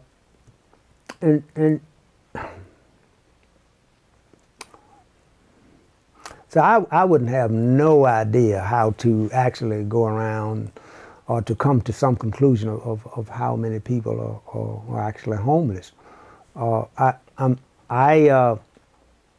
My sister, who lived on 146 off of Woodworth, 3 years ago, her daughter and her cohort were living in their apartment off of Kinsman and 140-something Street. They worked out in Solon. Both lost their jobs, haven't been able to find a job since. They are now living with my sister. They sleep in a place every night, they eat every day, but they're homeless, you know. Now, I know we turned the conversation to homelessness and how to define it, and your defining of it is very interesting. I appreciate that. My question has to do with how does your art and what you're prepared to do to help East Cleveland, how does that fit in with ameliorating some of those situations that you've described, including the people who are couch surfing, sleeping, you know, here for 2 nights and there for 2 nights, including the folks that are hungry. How will your art positively impact on that? My art will positively impact on that in terms of this. Becoming a professional in theater, I came to realize that most theaters, whether you're talking about Cleveland Playhouse, I'm not talking about the road shows where the Broadway shows come in and sit down for a couple of days and move on to another city. Cleveland Playhouse, East Cleveland Theater, and these places, they don't function off of ticket sales. About only 30% of their revenue, their operating revenue, come from ticket sales. They have to go to other organizations, philanthropic things like that. Well, my thing is that East Cleveland Theater is there. Art to me is speaking to people. Now, what the theater has to do, and in terms of Anansi working with this theater, is to let us figure out how to get people in here, whether they can pay or not, so we can dialogue from the stage about their condition. and maybe do some things on stage to let them know, says, maybe I never thought about it that way. Maybe I need to be talking to my neighbor. See? And see, because when you remove the financial element from it, where you're having to pay an entertainer, where you have an artist whose intent is to just speak to people artistically, it's a different, you approach it differently. You know, I'm not up there saying, well, y'all got to pay me, if I'm performing tonight, y'all got to pay me $100. Well, when I got to leave here in 6 weeks, Friday, to go do a play for 6 weeks where I will be paid, okay? But in terms of what my intent is in relationship to East Cleveland and East Cleveland Theater as an artist, is I came back here to deal with the community. Me and that theater and Anansi Alliance has to figure out how to fill that theater without those people having to pay. You know, whatever, however we work it out. But that, to me, is what I see art is doing. And that's what I was so excited about the East Cleveland Library, with that Performing Arts Center and other spaces that they have there. It's sitting there. If you engage it as an artistic endeavor, you can reach out to the community to have those seats filled, whether people can pay or not, whether they pay a little something or whatever, where you begin to, as an artist, engage the community in terms of the community hearing what is happening to itself, or seeing what it's doing to itself, and, you know, begin to talk to each other about how to change things.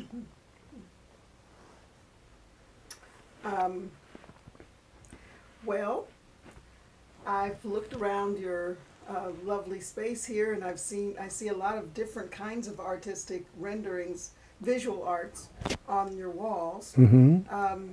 Can you tell me a little bit about them if I move the camera a little bit so that we can see? Yes, ma'am. Where would you like for me to point?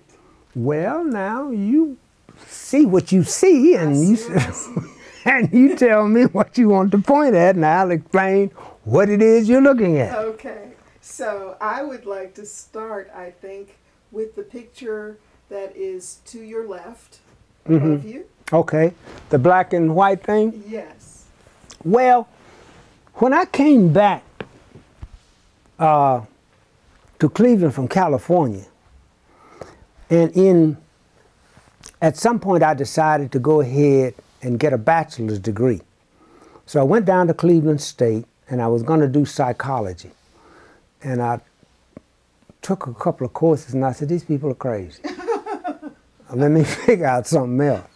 So I found First College, where you could design your own degree, and I ran into a woman named Arlene Hartman, who was a artist, you know, did visual art and all kind of stuff. She was very heavy into feminist stuff. And in the first class, we took just blank rolls of brown paper, and she hung them on the wall and says, okay, do something. And I'm standing there like, I ain't never drawn a stick figure, okay? And she said, well, do something. And, you know, maybe I can help you, whatever.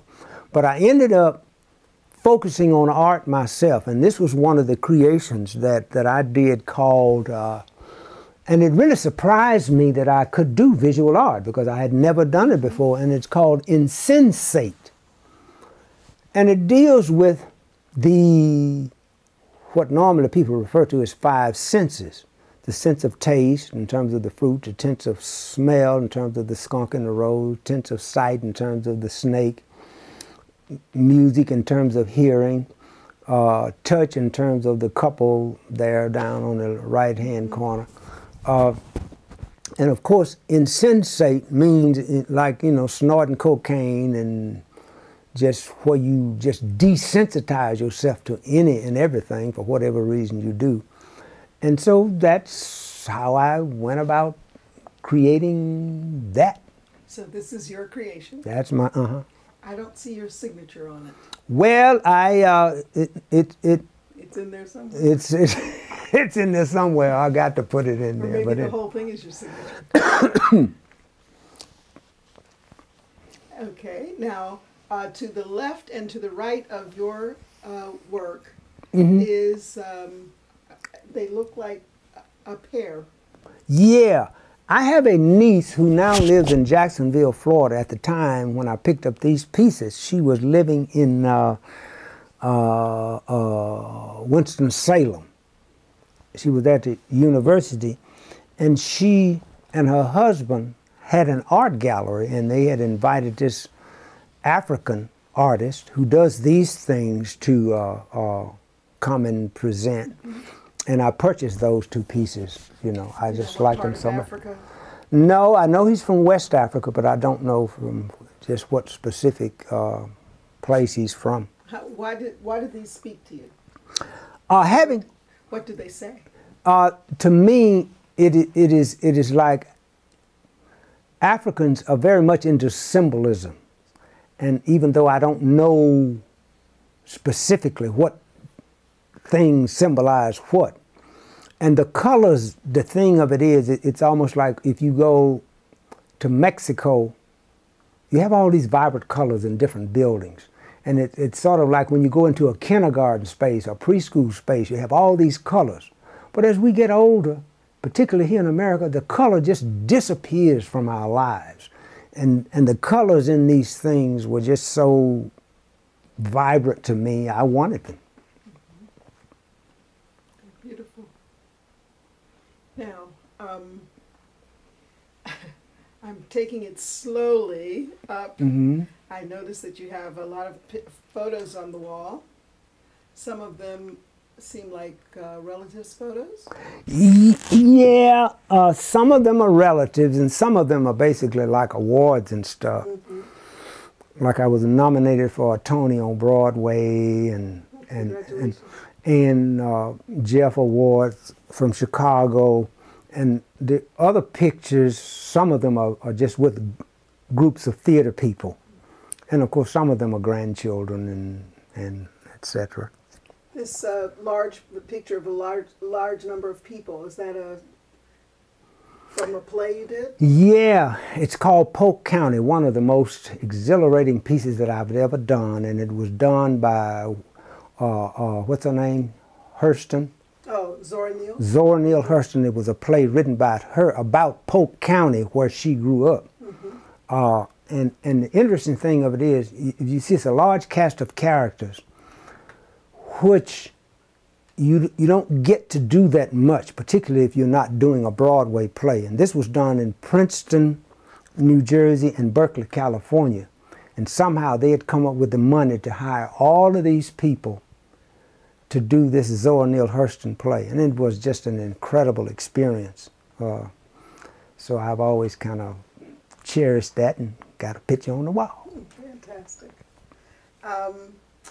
There's a tie-dye piece at the very top. Can you tell me about that? All I know is that it came back with me from Liberia, years ago, and I don't know whether the particular things on it symbolize anything, but it was just a tie-dye piece that I like, particularly the color. Orange is my favorite color, so that's about that. Now, I'm sure you knew I was going to ask about these. You have at the very top of your ceiling a set of cans. Yes. Well, now let me tell you about the cans. Most people can't come in, the beer cans, and in the kitchen at the top of the ceiling, soda pop cans and so forth. So people think I drink a lot, but I don't drink at all. But what I do is that when I go out and walk, if I find a can that I don't think I have, a beer can, I bring it and stick it up there. And it's just so amazing the amount of sugar and extra calories we pour into our bodies. And it's just sort of like an artistic expression. People come in and they ask about it, and I just sort of tell them what I just told you. Kind of an Andy Warhol moment. Yeah. Of seeing what we really do with our lives. And it's interesting. Is it true for the Red Bull cans as well? Yeah. You have there? Yeah. And those dry leaves there on the wall, about 3 years ago, I was walking in Highland Park in the spring, broke off a piece of an oak tree, came in, stuck it in some water, and the leaves just have dried out and they've stayed. And it's like, you know. It's a piece of your world, your life. Yeah. Now, I heard you mention Ain't Nothing But the Blues. Mm-hmm. And I see it. I hope my camera can read your mind.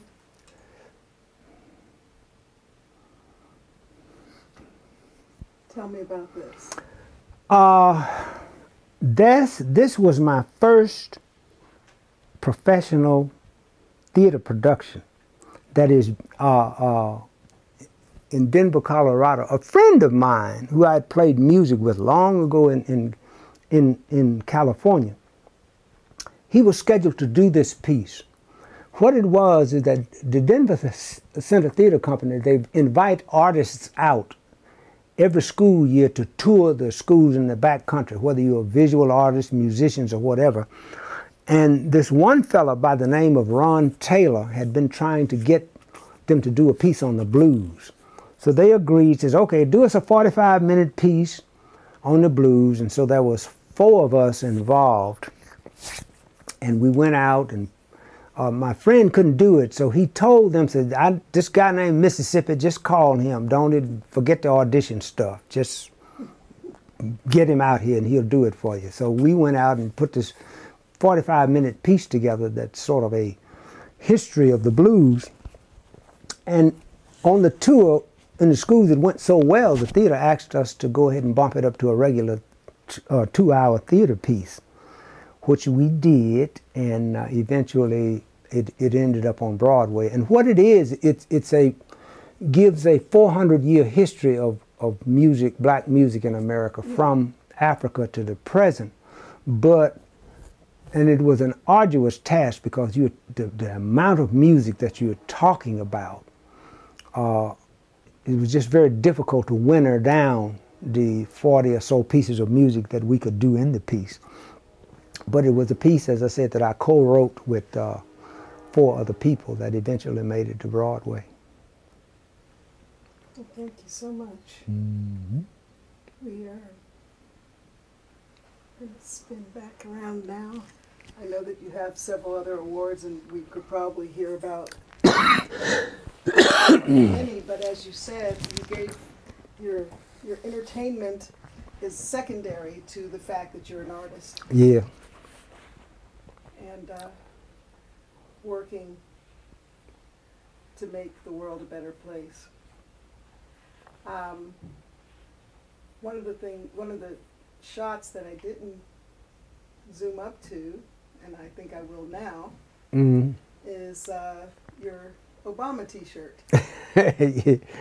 Yeah. Tell me why you have that on your wall. Well, there are several. Wow. I guess in terms of talking about that, I'm working with another group of people who are specifically focusing on racism, inclusion, diversity, and all of that, right? And I just handed them a paper called White Supremacy Part 2, subtitle An Abomination.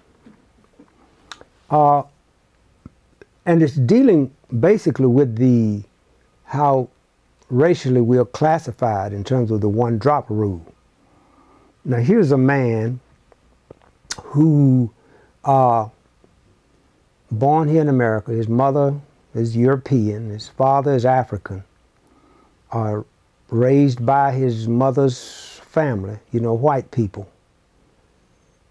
But in terms of how we psychologically think about or have accepted this race classification system that we're under, nobody can even wrap their mind around thinking of him as a white person. He's either an African American or black man or colored person or whatever. But his actual genealogical makeup is 50% African, 50% European. And the interesting thing about it is that I'm getting off and rambling off into something else now. The whole abandonment thing, I think next to the sexual exploitation of children, abandonment is the most devastating thing that can happen to a child. And that the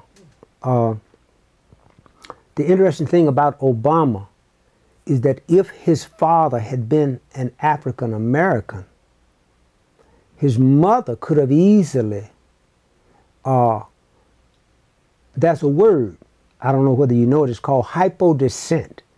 It is a word from sociology and anthropology that says if a child is between two groups and is mixed, the child always has to be assigned to the lowest group. So since Obama didn't have an African American father, he couldn't be hypodescented into the black community, because a lot of times that what would happen if white women had children by black men, they could just be orphaned off and eventually hypodescended into the black community. But Obama, that wasn't the case with him, so he couldn't be hypodescended into the black community. He just had to be flat out assigned to the black community, because we are not going to accept anything mixed into the white community. And it's an interesting thing that I wonder how white people who are married to black people explain to their children, you can't be what I am. You can only be what your other parent is. And we don't think about that in terms of what children think about or how they feel about or what that means to them, because we are so locked into this whole thing that white is pure, and that's the, you know, and everything else has to be defined in relationship to that. So you're now talking about how the white parent would be able to have the conversation with their mixed child. Right. About the rejection of the white community. Right. To that child as part of that race. Right. And even as the parent themselves, how do you, as that white parent, explain to that child, you can't be what I am. I'm sorry. You can only be what your other parent is. Now, the parent might not even think about that. But at some point, I guarantee you that the child has probably thought about that. You know, my mother's white, and white is everything, economically, politically, socially. There's all these advantages, but I can't be what you are. And it might not even be at the surface, but subconsciously, there are a lot of things that go on with children that never get to be discussed. Going back to your discussion about, number one, not discussing things, but number two, the misogyny and white supremacy. Is there a difference between how you speculate a white father would feel versus a white mother, and what they would say to their child? No, just in terms of that that particular thing, I've never thought of it in terms of how a white father would deal with it as opposed to how a white mother would deal with it, because in terms of the hypodescent thing, if either parent is white, that white child, that mixed child, is rejected by the white parent in terms of being what the white parent is. You know, if it's a white man married to a black woman, it's still the same thing. My child, you can only be racially what your mother is. You can't be what I am. I can't put W on your birth certificate. You can't put W on your driver's license. You have to put N or B. And and it's the thing, as I said, we don't talk about it, we don't think about it. But my thing is that you cannot even bring up or deal with the question of white supremacy unless you tackle that issue. See, because what we do in the culture, we get all euphemistic. When we speak of white supremacy, we think we're talking about Klansmen and the white brotherhood and the Aryan brotherhood. No, we're talking about every white person out there. The exclusivity of the stature of whiteness. Yeah. And so, and the whole racial issue, the whole white supremacy issue is not going to be dealt with properly until white folk are able to look at that and say, or everybody, why is that? Well, what about the parents who teach their children, like... we're all human. Not just that we're all human, but you're white and black. See... How does that play out in the reality of living in the world? It doesn't. As this child lives in the world, he gradually have to accept the fact that I'm black. In terms of registering for this thing, going to that office, having those people ask me, what are you? You know, all of these things, eventually it just boils down to the fact that that he has to live the rest of his life just as a black person, period. You know, he could have blue eyes and blonde hair, but it's like, because of that one-drop hypo-descent ruling, that's the way it... Where did you get the hypo-descent from? From a anthropology book textbook at Cleveland State University. And you said that the definition was? That any time that when two groups, people from any two groups, whether it's racial or ethnic or whatever, the child has to be assigned to the group with the lower status. Any mixed child. That's right there in the textbook. That's the definition of hypodescent. And of course, and as I said, that question never comes up. And what's interesting now, if you look at the Census Bureau and all these different definitions that they're coming up with, well, you're Latin Hispanic and you're Asian Hawaiian and and all of that, is avoiding the question of, and if you go to the doctor's office where you have all of these little boxes across the top, W, B, you know, etc., to show you how silly it becomes. When you are doing medical research in a hospital and you have people fill out all these forms, they'll either check W, B, and you're trying to figure out the correlation between some disease and race. Now here comes a person with blue eyes, blonde hair, pale skin, but because of the hypodescent, on their medical form they have to check B. But medically, they could be 95% white. So even your medical examination, I mean your, what do they call those things when they're doing research? Yeah, when they're doing research, your research can be very skewed because you're not using genetics to define people, you're using social criteria. But at some point, that whole issue will have to be approached and dealt with. I don't know when, but anyway, Obama just presents the classical case. And even, it was funny when Tiger Woods came out and said, I'm a Cablanesian or something, whatever, showing the 4 different ethnic groups that he belonged to. Within the black community, where we cling to this hypodescent definition just like white folk, Oh, you're trying to escape the race. You don't want to be part of the race. Well, the man is just defining the reality of what he is. He isn't, you know. But because we have accepted so tenaciously this definition that white supremacy has given us, we get trapped into that thing too. It flipped into a loyalty oath. Mm-hmm.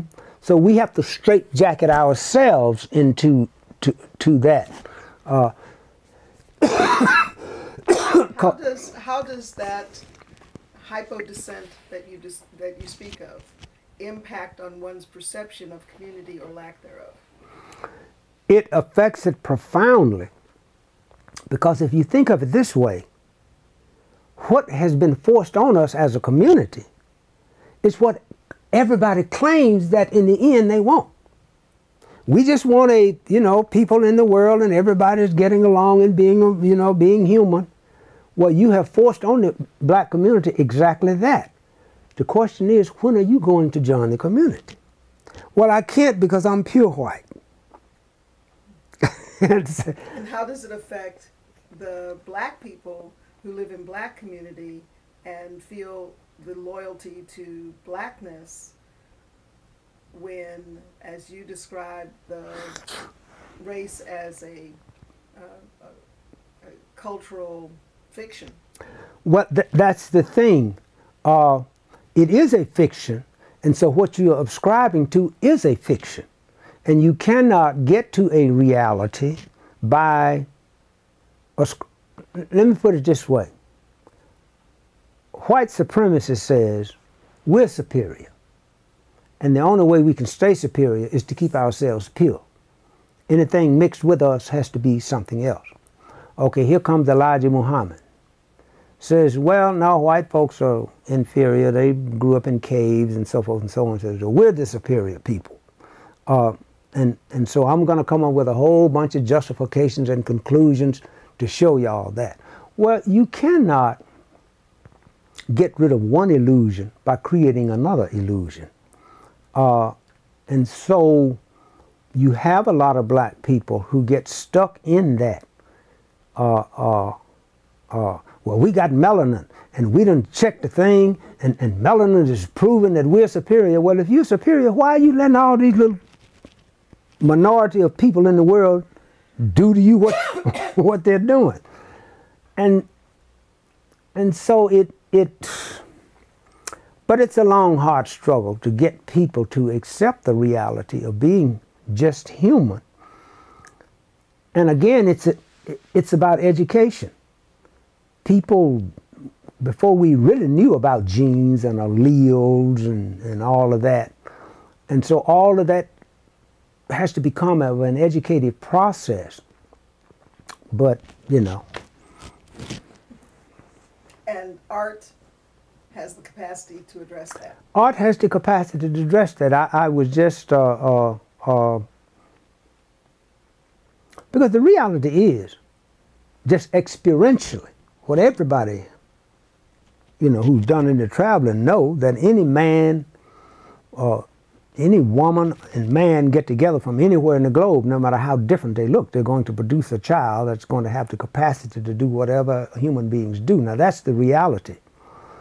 But then when you start splitting people up by shades of skin and all of that, and when you think about it now, in America, between people with African descent and people with European descent, you can only have two, because the whites have declared themselves pure. Well, the reality is,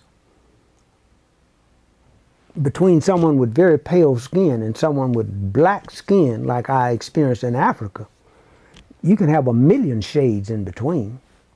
And where do you draw the line in terms of what is what? It isn't. You're just dealing with fiction the whole way. Now, I understand that these fiction become cultural realities that people react to just as if they saw a snake crawling from under that couch. So in East Cleveland, the majority of the people here are African American or black, or however they want to ascribe themselves racially, in that kind of format. Mm-hmm. But there are others. And many seem to be invisible. I don't follow. Well, I mean, the white people in East Cleveland are for the most part invisible. Mm-hmm. And the question is, My question is, how does that impact on your art and helping East Cleveland to become a better city or a better community?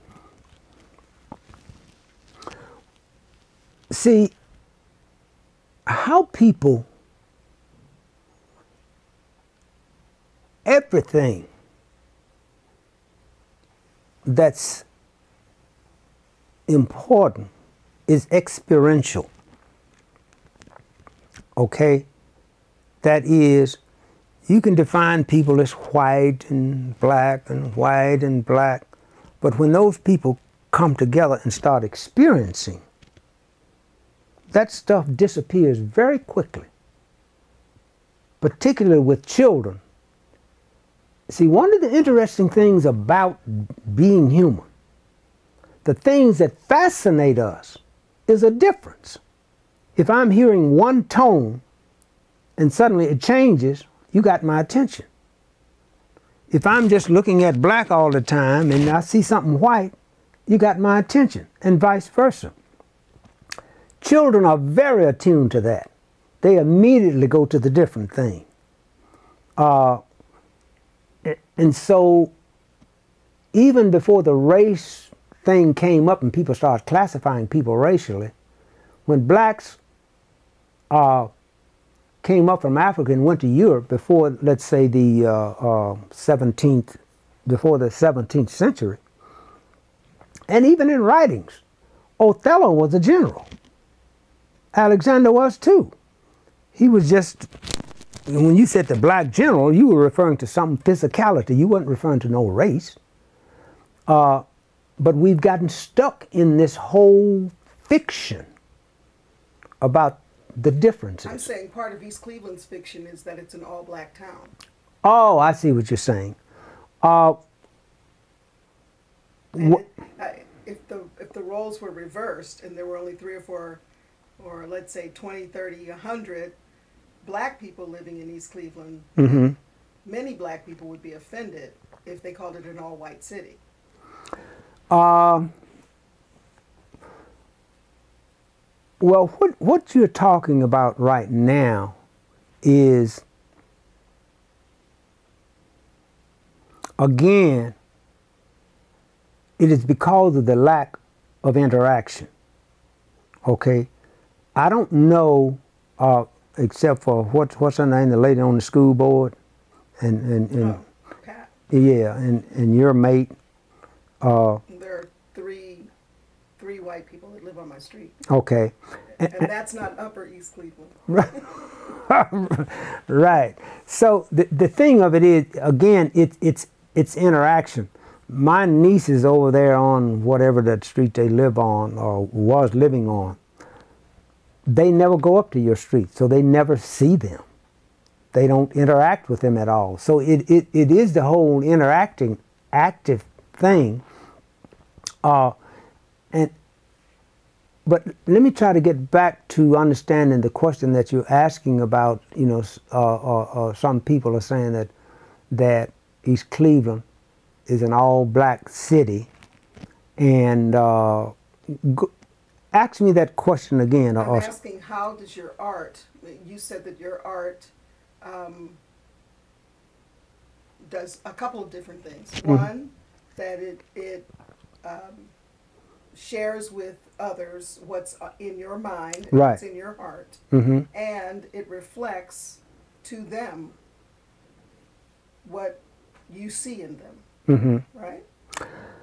Yeah, art, just that first part. Mm-hmm. Art to me is getting the image out of my head into your head, and the feeling out of my heart into your heart. Now that's art. Art is the vehicle that I use to do that. Now, and you're asking, how would I, as an artist, Yeah.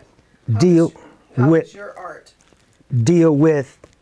East Cleveland as it really is, not as we fictionalize it? Okay, the thing of it is, it is like you're saying that there are some people who are saying that East Cleveland is an all black Blacktown. town. I'm only using race as one. I was thinking race, economics. Our East Cleveland has been cast as an all black, poor city. Mm-hmm. Meaning all the people in it are black and all the folks that are here have very little money. And I would suggest that maybe there's a nuanced alternative definition of the city in its economics and race components. Okay, it comes down to this for me. And I sometimes use this in terms of dealing with the race thing. Is it a difference that make a difference? With race, no. There are no differences that make a difference. Now, in terms of the perception of East Cleveland being an all-black town, it is not.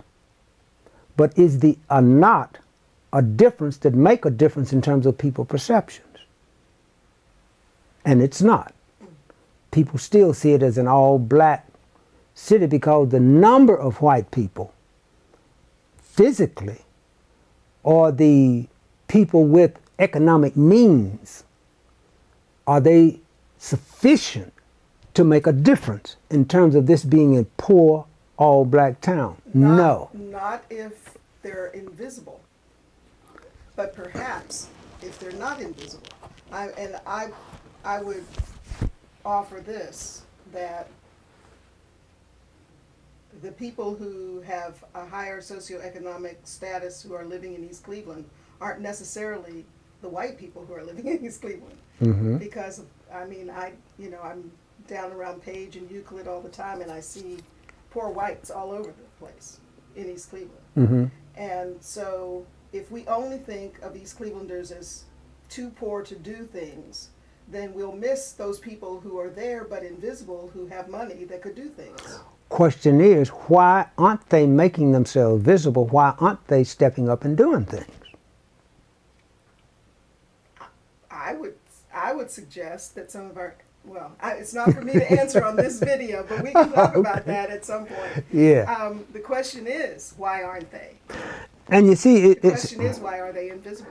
Yeah, the thing of it is, it's like sometimes when I'm talking to groups about the whole racial thing, and I tell white people, you have a responsibility. This is your issue too. It isn't just black folk out here struggling and trying to overcome racism and trying to do the right thing, talk the right way, and get the right education. You have a responsibility to look at yourself in a personal way, in an institutional way, to see what part you are playing in this whole racial thing. So if the white people the invisible white people in East Cleveland who should have an interest in changing the perception. Now, what are you going to do that? If it's the economic people, even the black ones up on the hill who have, what are you going to do to change that perception? Or maybe you aren't even interested in changing that perception. You got yours, you up on the hill. Y'all can think that, and that's all right with me because I got mine and I'm up on the hill. Or maybe you're not even on the hill. Right. Maybe you're down where everybody else is, yeah. But you have more resources than you're claiming. And so,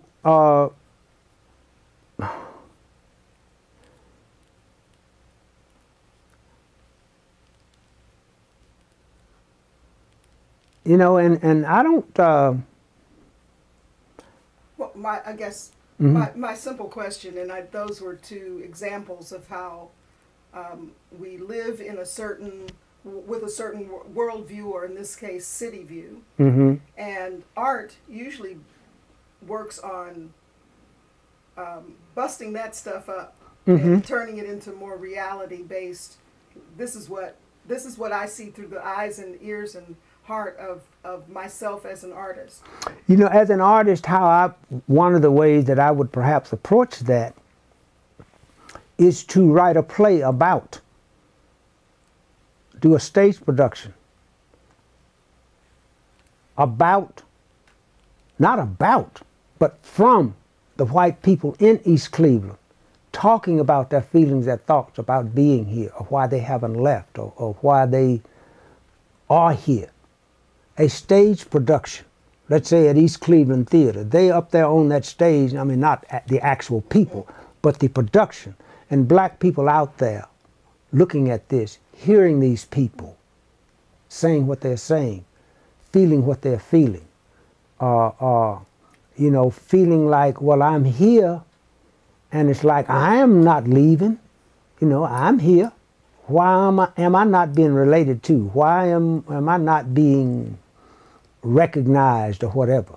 And, you know? And the people who are not the stereotypically poor African Americans who live in East Cleveland, whether they live on the Hill or whether they live on Hayden, it doesn't really matter. How would you address that, and would you address it differently than you would the white people who are invisible in East Cleveland? No, because what you're doing, you're dealing with, the element that you're dealing with is the invisibility. Why am I invisible to you? Why do I have a need to be invisible to you? Or why do you have a need to not even see me? You know, whether you're dealing with the poverty, black to black thing, or whether you're dealing with the white to black thing. The invisibility element and what's going on in that. Because sometimes the person who is invisible might want to be invisible. Sometimes they might want to be invisible, but the people who are around them are just totally ignoring them in terms of there being a, why are you here? You know, why haven't you left? You know, what the hell what do you want down here? And so, why did you move here? Yeah. Well, I was teasing out, and I'm hoping that one day when you write your productions, okay, some of the provoking questions that I asked you will be a part of that. And that was part of my my impetus on the tail end of our discussion. I do have one more thing to ask you about things that are on your wall. The two carvings at the very end. Can you tell me about those as we close, and if there's anything else that you'd like to tell me about before we wrap it up? Yeah, as an actor on stage, you have to have a presence sometimes and not have a presence at the same time. Now, the particular play that I'm going to do right now, I've done before, and it's called Hank Williams' Lost Highway. And it's the story of Hank Williams, the country musician, who just became a powerful icon.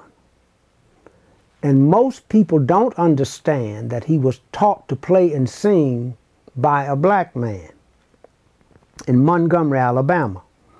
And what is so significant about Hank's music, it was the first time that songs took a turn from "How much is that dog in the window?" to people actually expressing what they were thinking and feeling from the bottom of their heart. Well, Hank got that from black folk, okay? And so I'm playing the part in this play of the man who taught Hank how to play and sing, but I have no interaction with Hank at all. I'm sort of sitting off to the side, looking, commenting with my eyes or not looking. Okay? And it's an exercise in acting that most folks do not want to take on. And a part of what I do, and it was just a ruse that I came up with myself to sit there and carve things. Something is being said, I might pause. And those two things were carved in a production of this play. The African-American Madame Defarge. So you represent the spirit of all of the ancestors and the particular person Mm-hmm. who brought another element of humanity into this artist's life, Mm-hmm. Hank Williams. Mm-hmm. And while doing that, you're carving and sort of meditating on what's going on and non-verbally opinionating. Right. Uh-huh. Mm-hmm. So that's what these represent. Now I'm going to take a little scan of them, if you don't mind. All right, just help yourself. So I see. Does that mean you've done this play in 2 separate occasions? Yeah. Oh, no, I mean, those two were carved. Like the play, if a play is going on for, a couple of months, you can carve a lot of things. What I generally do now, to this particular production, I will probably carve snakes. Uh-huh. Well, I'm going to cross over your snake that's in your photo and go over to the other side and get a shot of that too. My mother liked to carve and whittle. Oh, really? Mm-hmm. Oh. How old is your son? Both sons are fine. Really? One, yes, and we can talk about it after Okay, the okay. video. Mm-hmm. And I'd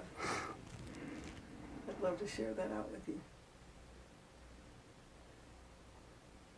So, is there anything else that you would like to ask about our time together and or say about our time together?